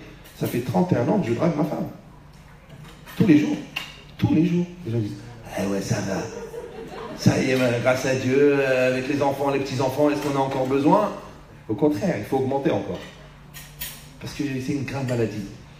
Ça s'appelle la tendance inexorable à la poussière à se déposer sur les meubles dans les maisons non utilisées et non aérées. Ça s'appelle la routine. Ça se dépose inexorablement. Si tu veux pas que ça se dépose, fais le ménage et aère la maison. Même la Torah, il faut l'aérer. C'est marqué Ve'aer enenu betoratecha. Donc aère un peu ta maison, aère ta tête, mets-toi à chanter, mets de la musique, danser tous les deux. Ah, ça se fait pas, bête vegan. Moi, je t'ai pas dit ça de faire ça dans la rue maintenant. Vous êtes tous les deux à la maison. Oui. C'est pareil. Prends ton fils, tu le fais danser. Tu dis, ah, bon, tu as une Mishnah, tu as réussi le péril de Mishnah. Tu prends, tu danses, tu rigoles avec lui, tu es content. Ils viennent sauter, je sais pas, ils sont fiers. Papa, j'ai eu 10. Prends 2 €, donne-lui. Quoi 10? Mais c'est normal, 10, c'est rien, 10. Donne-lui, que ça peut te faire, t'as peur que quoi? Ah oui, mais c'est pas bien, parce qu'il faut pas les habituer au cadeau. À cet âge-là, c'est une mitzvah de donner des cadeaux. Donne-lui. Qu'est-ce que tu lui as fait? Tu as donné un goût. Oui, tu lui dis, bonsoir, c'est bien mon fils. Excuse-moi, je te téléphone. Bravo, kolakavod, continue tes efforts.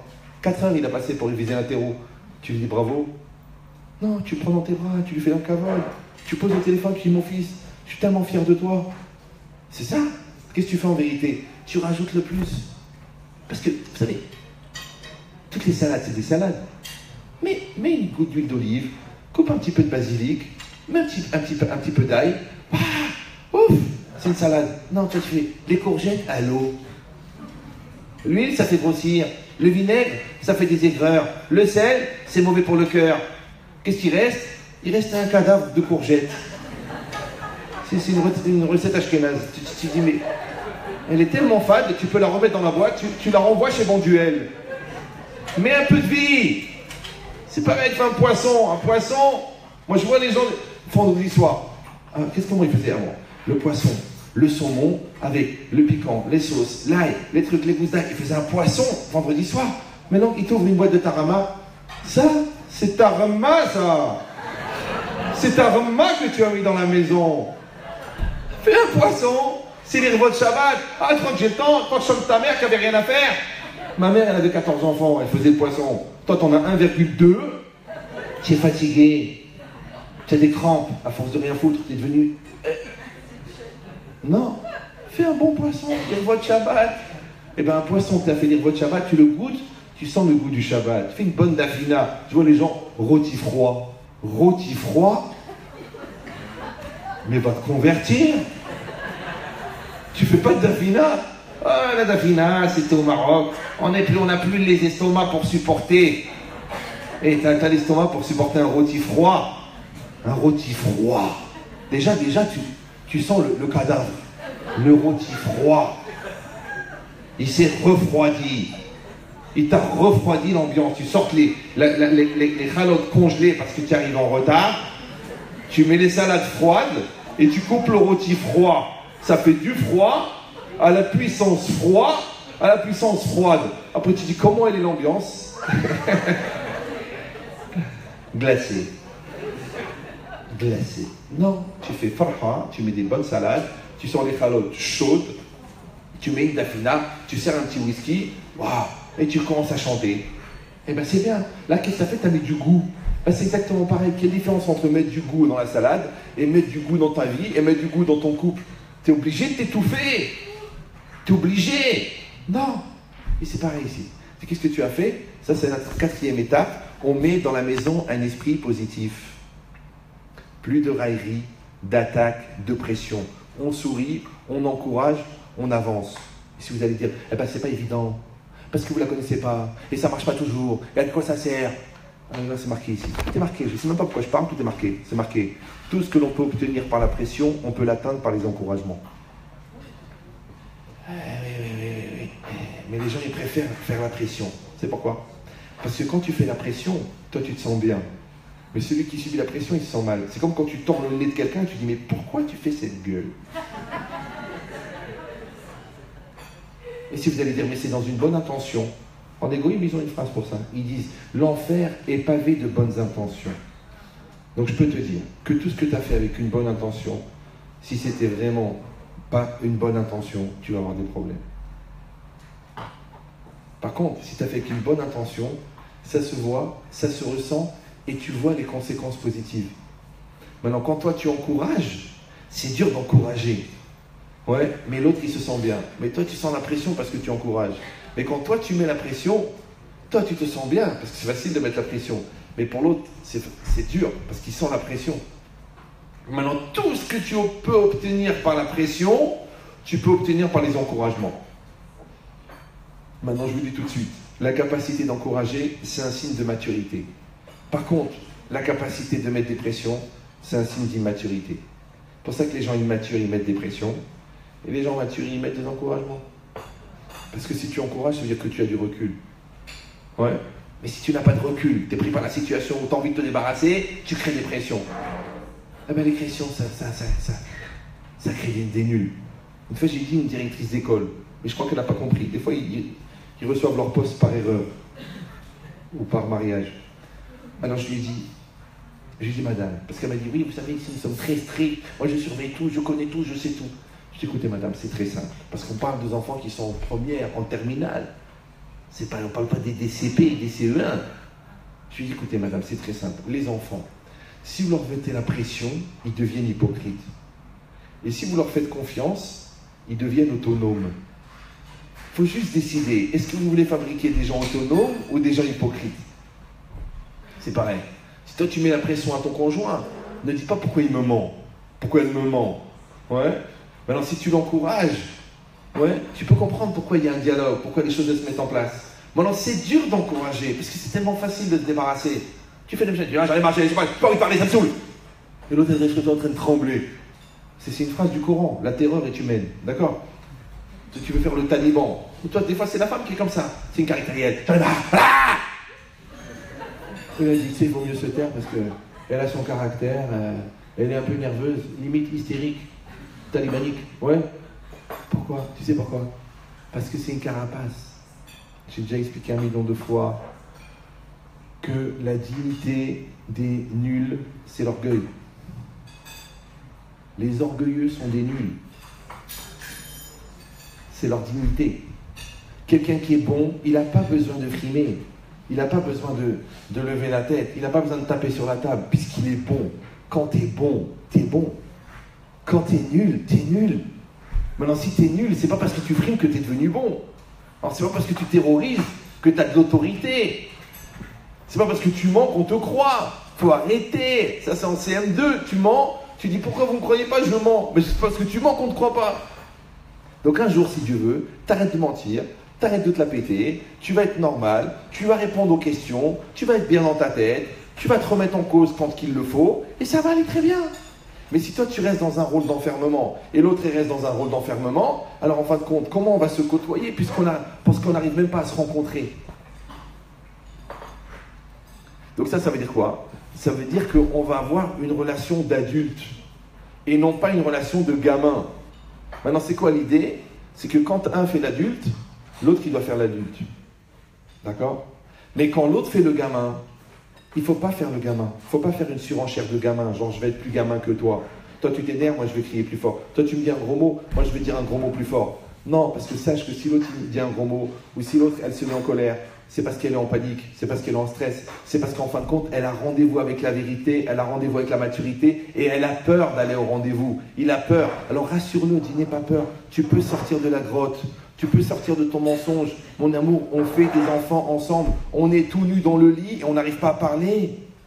Quand tu n'as pas confiance en moi, tu crois que je veux te manipuler, je veux te détruire. Ça fait 21 ans que je suis à côté de toi. Ça fait 21 ans que je paye le loyer. Tu crois que je veux t'embrouiller? Alors quand on parle d'argent, on n'est pas en train de se battre, d'accord? Et quand on parle de la mode, on n'est pas en train de se battre. Et quand on parle des parents, on n'est pas en train de se battre.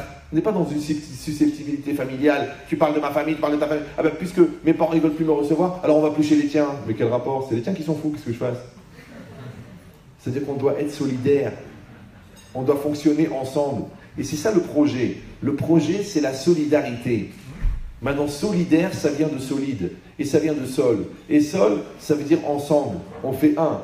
Donc on doit fabriquer de la solidarité. Les gens, qu'est-ce qu'ils font? Ils fabriquent de la fracture, ils fabriquent de la distance, ils fabriquent de ce qui génère de la distance. Et après, ils s'éteignent, ils disent, tu sais quoi? On n'a plus rien en commun. De toute façon, on n'est pas sur la même planète. De toute façon, on n'a pas la même éducation. De toute façon, on n'a pas les mêmes points de vue. Eh bien, c'est vrai qu'on n'a pas les mêmes points de vue. Mais sachez, ni la religion, ni les caractères, ni le niveau intellectuel, ni le niveau social ne peuvent séparer les gens. Ça n'existe pas.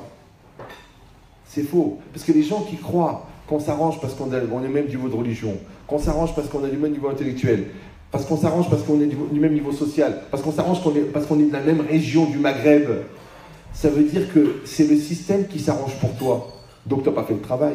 Rappelez-vous que ce qu'on a en commun, c'est pas ce qu'on avait en commun avant de se rencontrer. C'est ce qu'on a mis en commun pour être commun.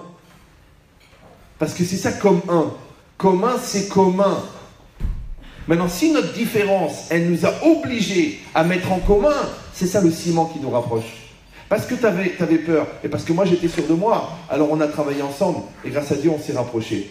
Parce que tu avais un problème avec l'argent, et que moi j'avais confiance, alors je t'ai aidé à sortir de ta peur de l'argent, et toi tu m'as aidé à devenir raisonnable. Et bien c'est, en fin de compte, c'est notre différence qui est devenue notre ciment. Les gens, le contraire, ils disent, eh ben, vous savez quoi? On est trop différents.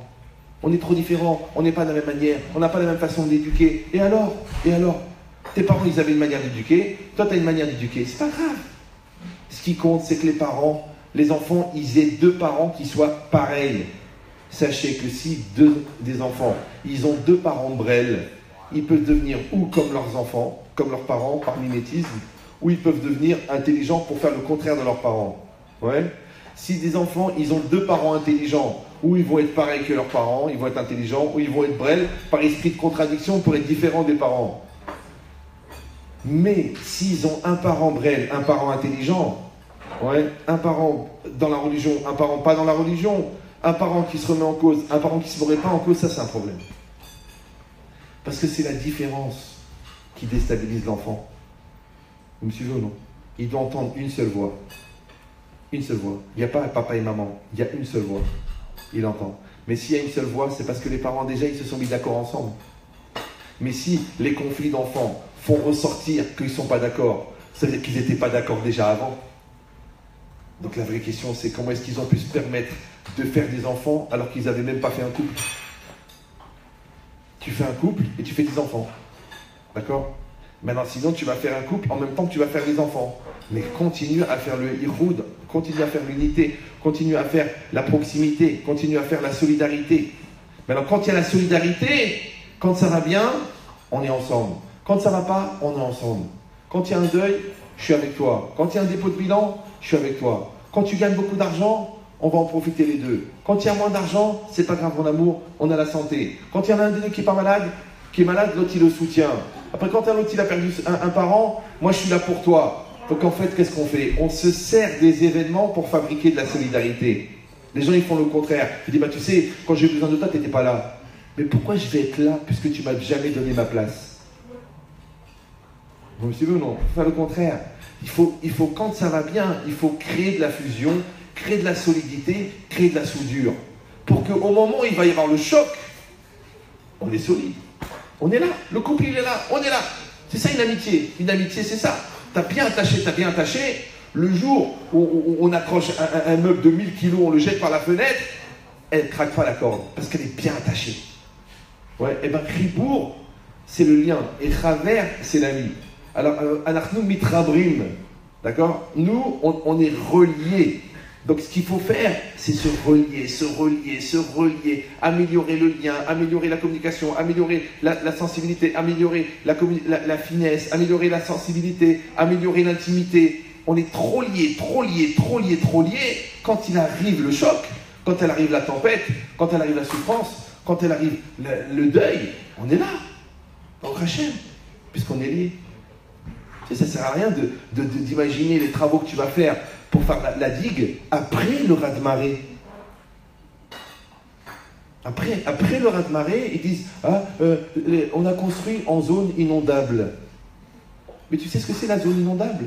C'est quoi? La susceptibilité, c'est inondable. Le manque de maturité, c'est inondable.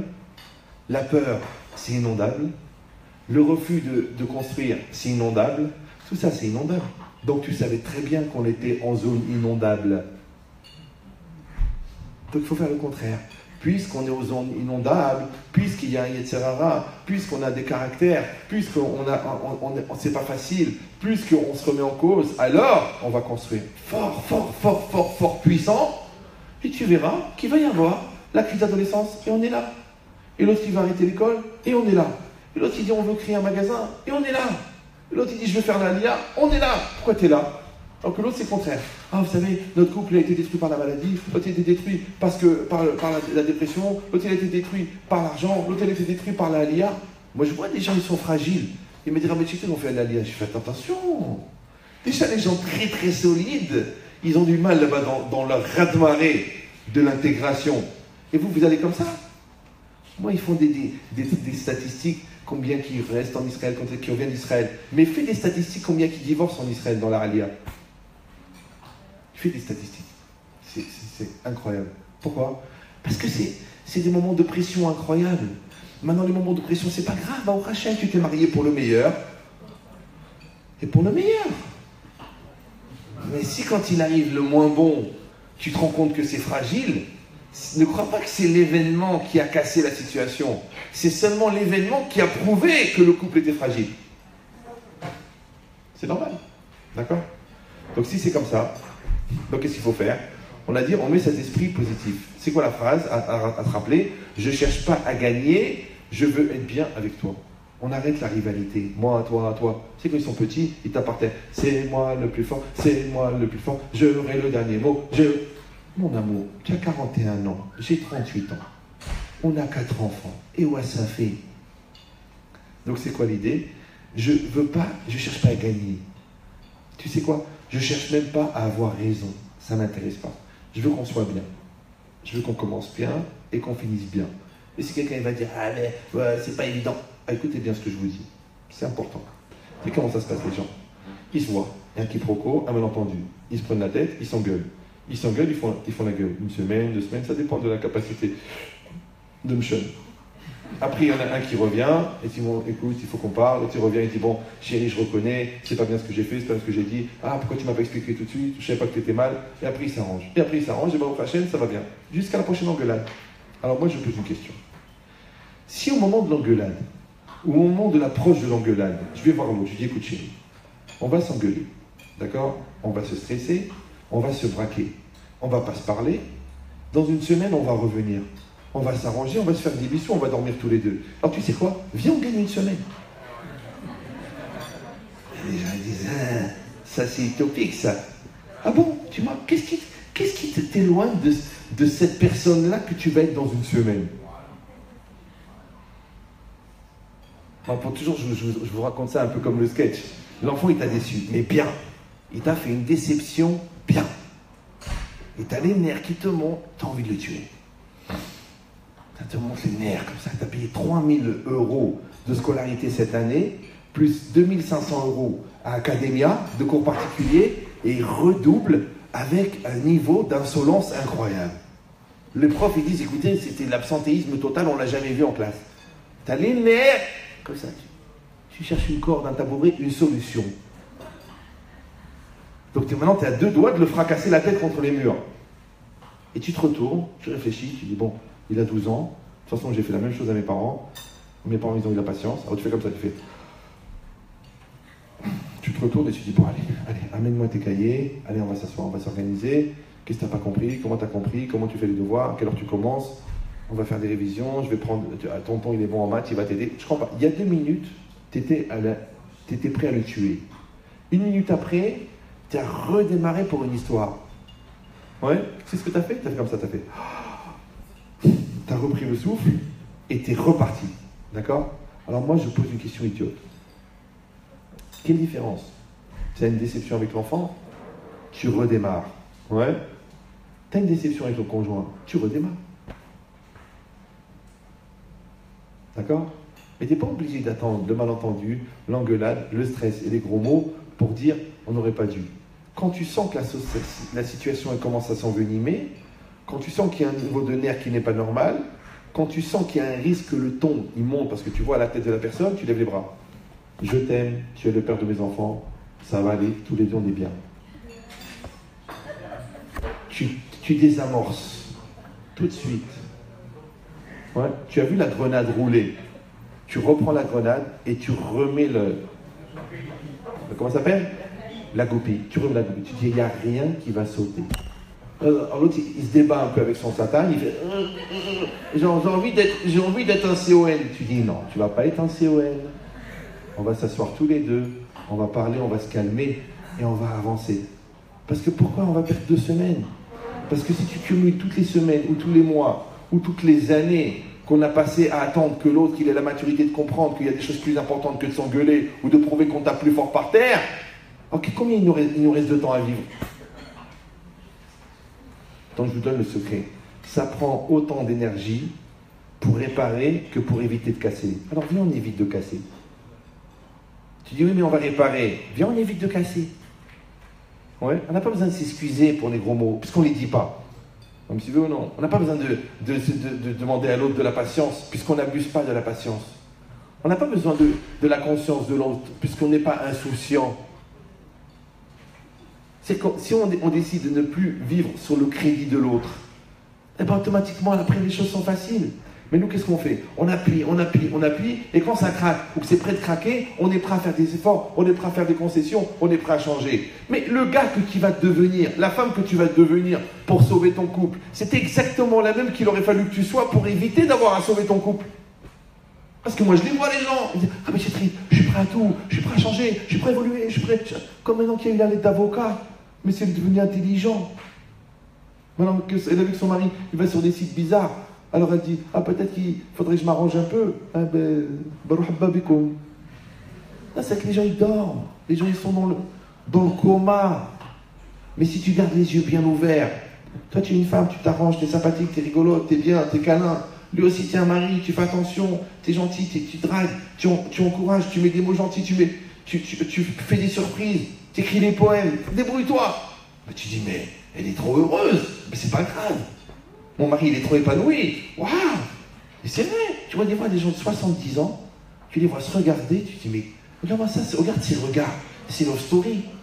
Et tu vois des gens, 3 mois de mariage, les deux devant la PlayStation. Bon, qu'est-ce qu'on fait? Rien. Bon, tu veux qu'on fasse le deuxième? Attends, déjà le premier, ouais, t'as raison. Allez, vas-y, remets. Game over. Ça fait de la peine. C'est marqué ici. Et la personne, qu'est-ce qu'elle fait? Elle est dans cette dynamique. Toujours garder en tête le GPS. Le GPS, c'est le shalom. Le GPS, c'est le dialogue. Le GPS, c'est l'investissement. Et qu'est-ce qu'on fait? Tout ce qu'on fait, on va dans ce sens. Par exemple, un test extraordinaire. Et là, vous risquez d'avoir des surprises. Hein. Vous prenez une feuille, chacun, une feuille blanche. J'offre la feuille si vous êtes vraiment difficile à ce niveau-là. Et chacun de son côté, il écrit ses priorités. Tu marques, Tu marques les priorités. Les amis, les copains, mon poids. Il y a des gens qui... Ouais. L'argent, le travail, la Torah, la famille, mes parents. Marque. Chacun, il marque ses priorités et après, il les range dans l'ordre de priorité. 1, 2, 3, 4, 5, 6. D'accord? Mais séparément. Vous allez avoir des surprises. Hein. Et après, vous mettez les deux feuilles à côté de l'autre et vous dites, est-ce qu'on a les mêmes priorités? Oh là là! Mais si on n'a pas les mêmes priorités, le Satan, il sait où taper. Par exemple, toi, tu as le souci de la parnasse, c'est normal, tu payes le loyer.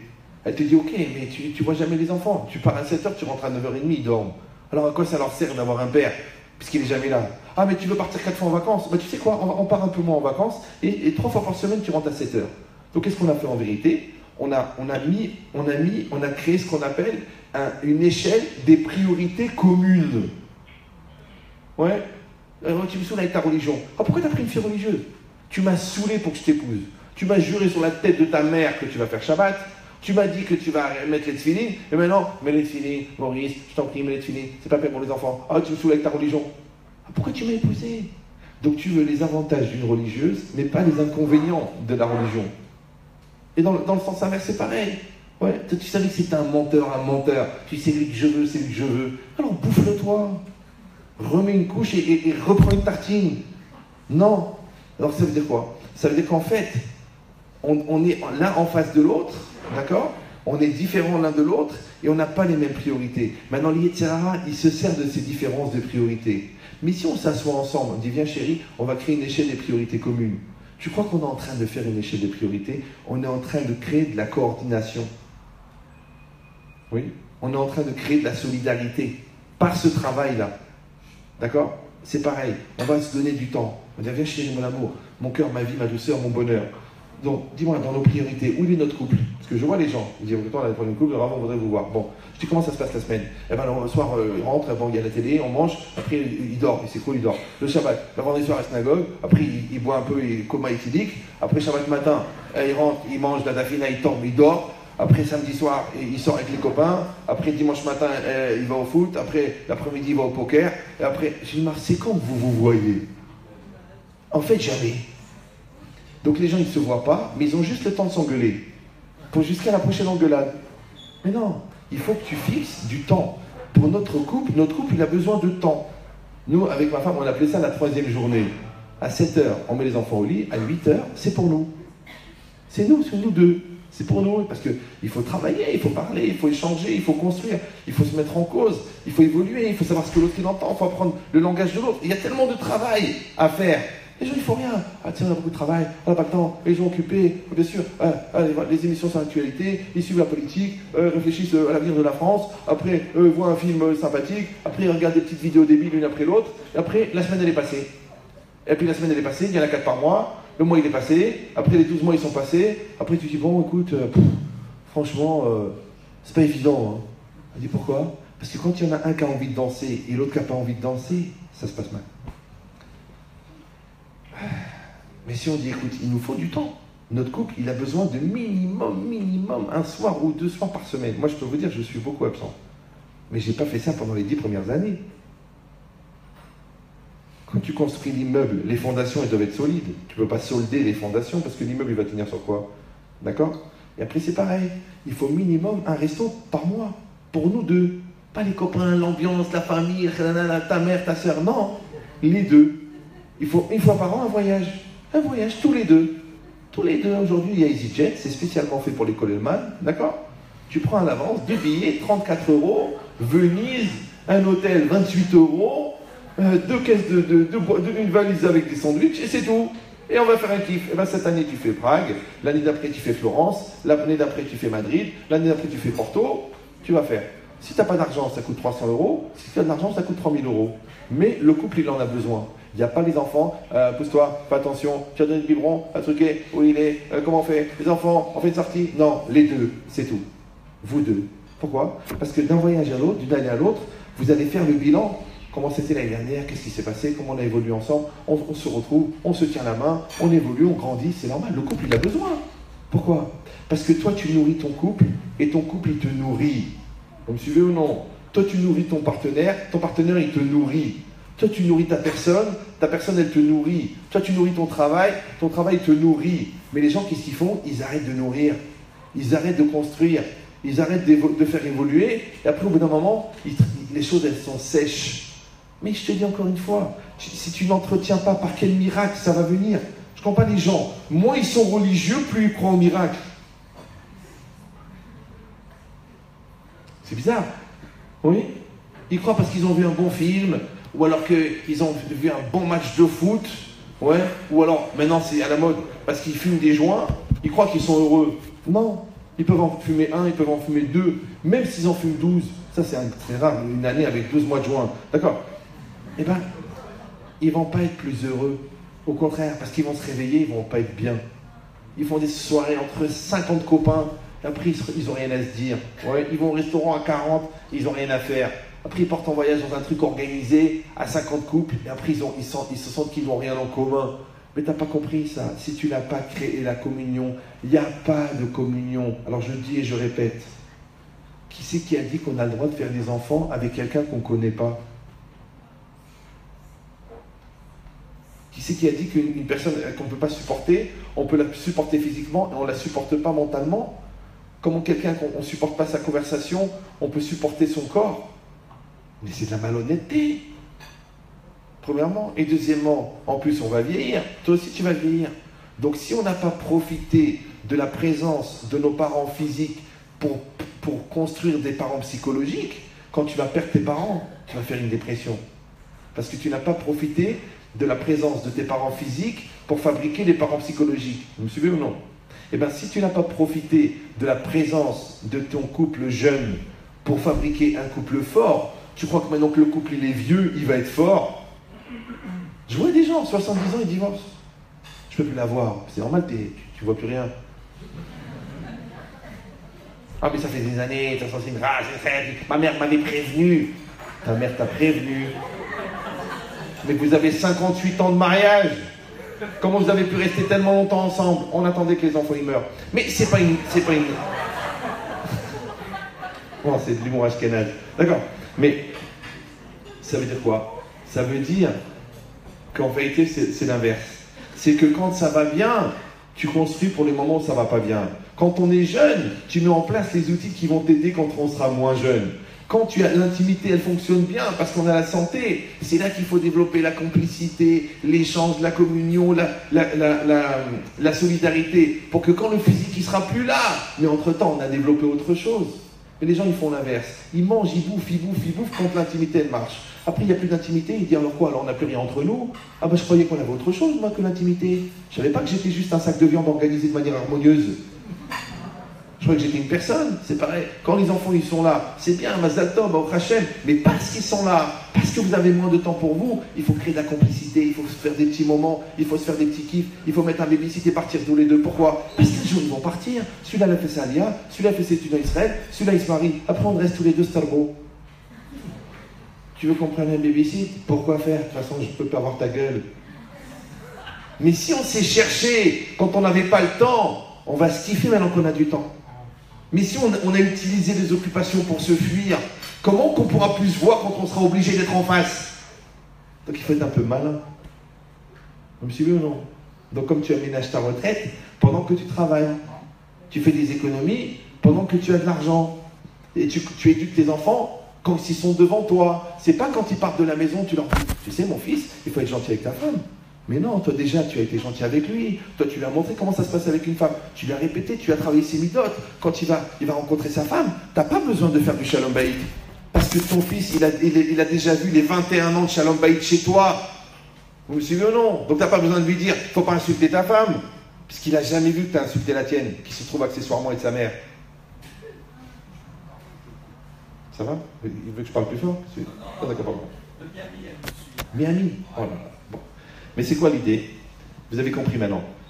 Bon là il est très tard, je suis obligé d'arrêter. Mais l'idée c'est ça. C'est qu'en fait, moi je veux être avec toi. Donc moi j'ai une mitzvah de me faire connaître à toi. D'accord? Et toi tu as une mitzvah de te faire connaître à moi. Maintenant je vous le dis, hein, ne croyez pas, même après des années de mariage, parce qu'on change, parce qu'on évolue, parce qu'on a des autres sensations, parce qu'on a une autre approche, parce qu'on a un autre vécu, parce qu'on a du recul. Il faut s'expliquer, il faut parler. Déjà, ton téléphone, il fait des mises à jour. Alors ton couple, il ne fait pas une mise à jour. Quelqu'un peut dire, écoute-moi chérie, maintenant j'ai besoin de travailler. Ah, t'as pas besoin de travailler, de toute façon c'est moi qui paye tout. Eh bien j'ai besoin de travailler. Voilà, maintenant les enfants ils ont grandi, j'ai besoin de travailler. C'est bien, et je vais entamer des études. Laisse-la faire. Bon, ça veut dire quoi? Alors, elle n'écoute pas, c'est moi qui tiens, c'est moi qui truc. Ma mère elle a jamais travaillé. Et alors, ça change, elle change. C'est pareil ton mari. Elle a dit, écoute chérie, moi, c'est vrai, je veux gagner un peu moins d'argent, mais je veux faire un truc qui me plaît. Et maintenant j'ai envie d'étudier le matin. Voilà, j'adore l'étude de la Torah. Non, étouffe-toi et paye-nous les vacances. Pourquoi je vais prendre de la cocaïne pour supporter le fait que je vis pas ma vie? Non, ça veut dire que chacun, il va accepter que l'autre, il évolue. Mais seulement, tu peux tout expliquer. Rappelez-vous qu'il y a des gens qui se sont mariés à Auschwitz. Ils allaient peut-être mourir dans une semaine. Ils sont mariés dans un ghetto. Une semaine après, ils sont morts. Mais ils sont mariés. D'accord? Et nous, on a tout pour être heureux et on fait la gueule. On s'organise notre camp de la mort personnelle. On est fous. On est des malades. On est des malades. Pourquoi les gens, ils attendent la maladie pour comprendre la valeur de la santé? Pourquoi ils attendent le divorce pour comprendre la valeur du mariage? Pourquoi ils attendent que les enfants ils pètent les câbles pour comprendre l'importance de l'éducation? Pourquoi ils attendent le contrôle fiscal pour comprendre l'importance de l'honnêteté? Pourquoi à cause de ça? Parce que le Yetzer Hara, il t'endort. Bon, rappelez-vous la phrase très connue du Rav Wallo. Il a dit que la violence du réveil dépend de la profondeur du sommeil. Donc, il y a une mitzvah d'être fif, d'être bien réveillé, de bien savoir ce qui se passe, de bien savoir où on est, de bien savoir qui on est. Et ça se passe très bien. Pourquoi? Parce que finalement, regardez encore la semaine dernière, j'ai reçu un couple. Et ils ont dit, oui, le mec il a maigri de 60 kilos. Ouais. Et d'un seul coup, il s'est trouvé mignon. D'accord? Et elle, sa femme, elle s'était laissée aller. Et en plus, elle était un peu en dépression. Et puis, elle lui pesait toujours sur la tête. Et lui, il a fallu qu'il assume tout. Et en plus, elle était plus religieuse. Mais elle le saoulait par la religion. Mais lui, il était moins religieux. Je dis, bon, ok. Tout ça, c'est votre histoire, c'est votre passé. D'accord? Maintenant, la femme, elle est là. Toi, tu es là. Et je sens, il y a beaucoup d'amour. Mais il y a beaucoup de ratitsot, il y a beaucoup de saleté. C'est quand tu veux coller un objet sur l'autre. Tu veux coller un objet. C'est marqué sur le truc. Nettoyez d'abord les surfaces. Enlevez toutes les petites poussières, nettoyez White Spirit.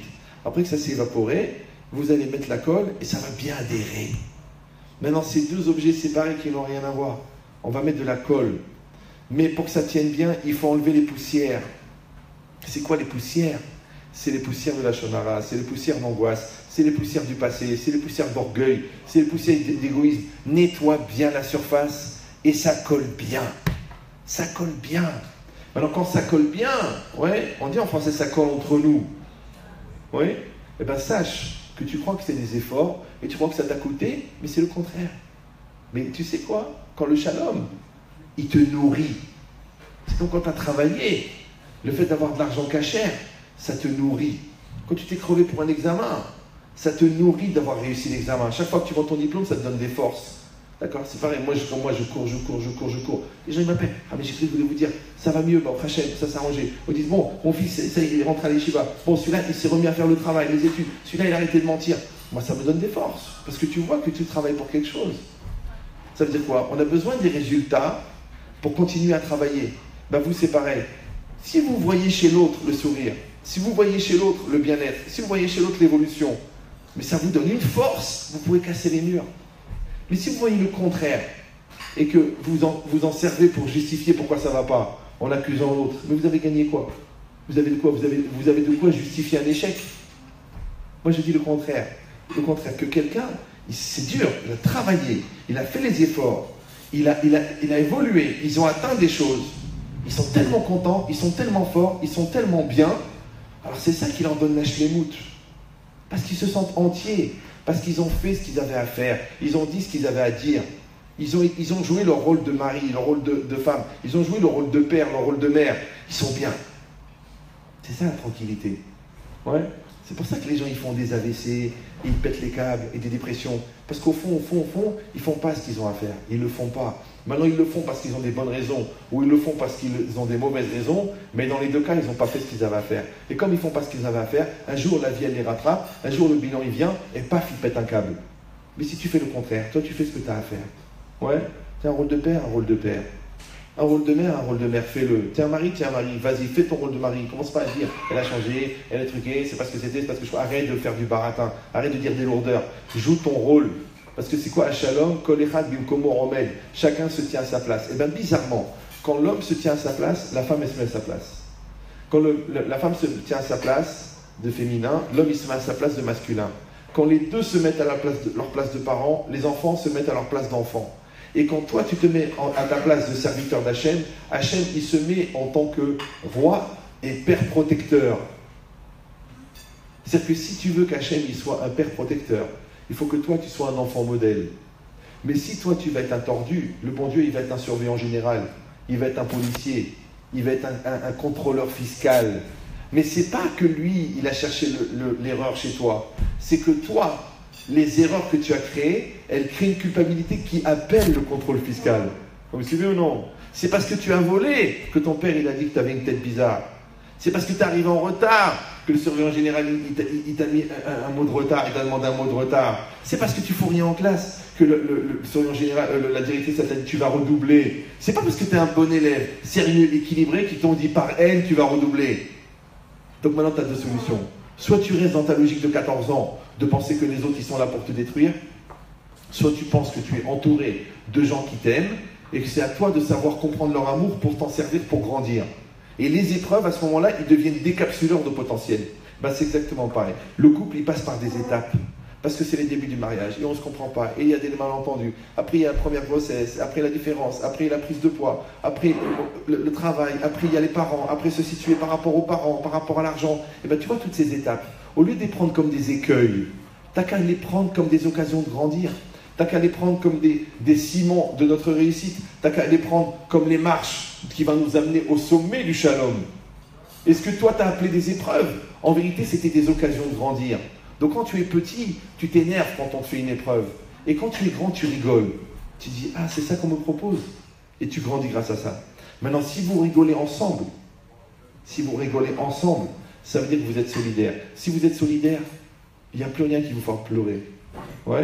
Par contre, si vous n'êtes pas solidaire, même un petit grain de sable de rien du tout, il va vous démontrer qu'il n'y a pas la solidarité, et ça, c'est ça qui va vous faire craquer, Chaz Shalom. Hazak Baruch.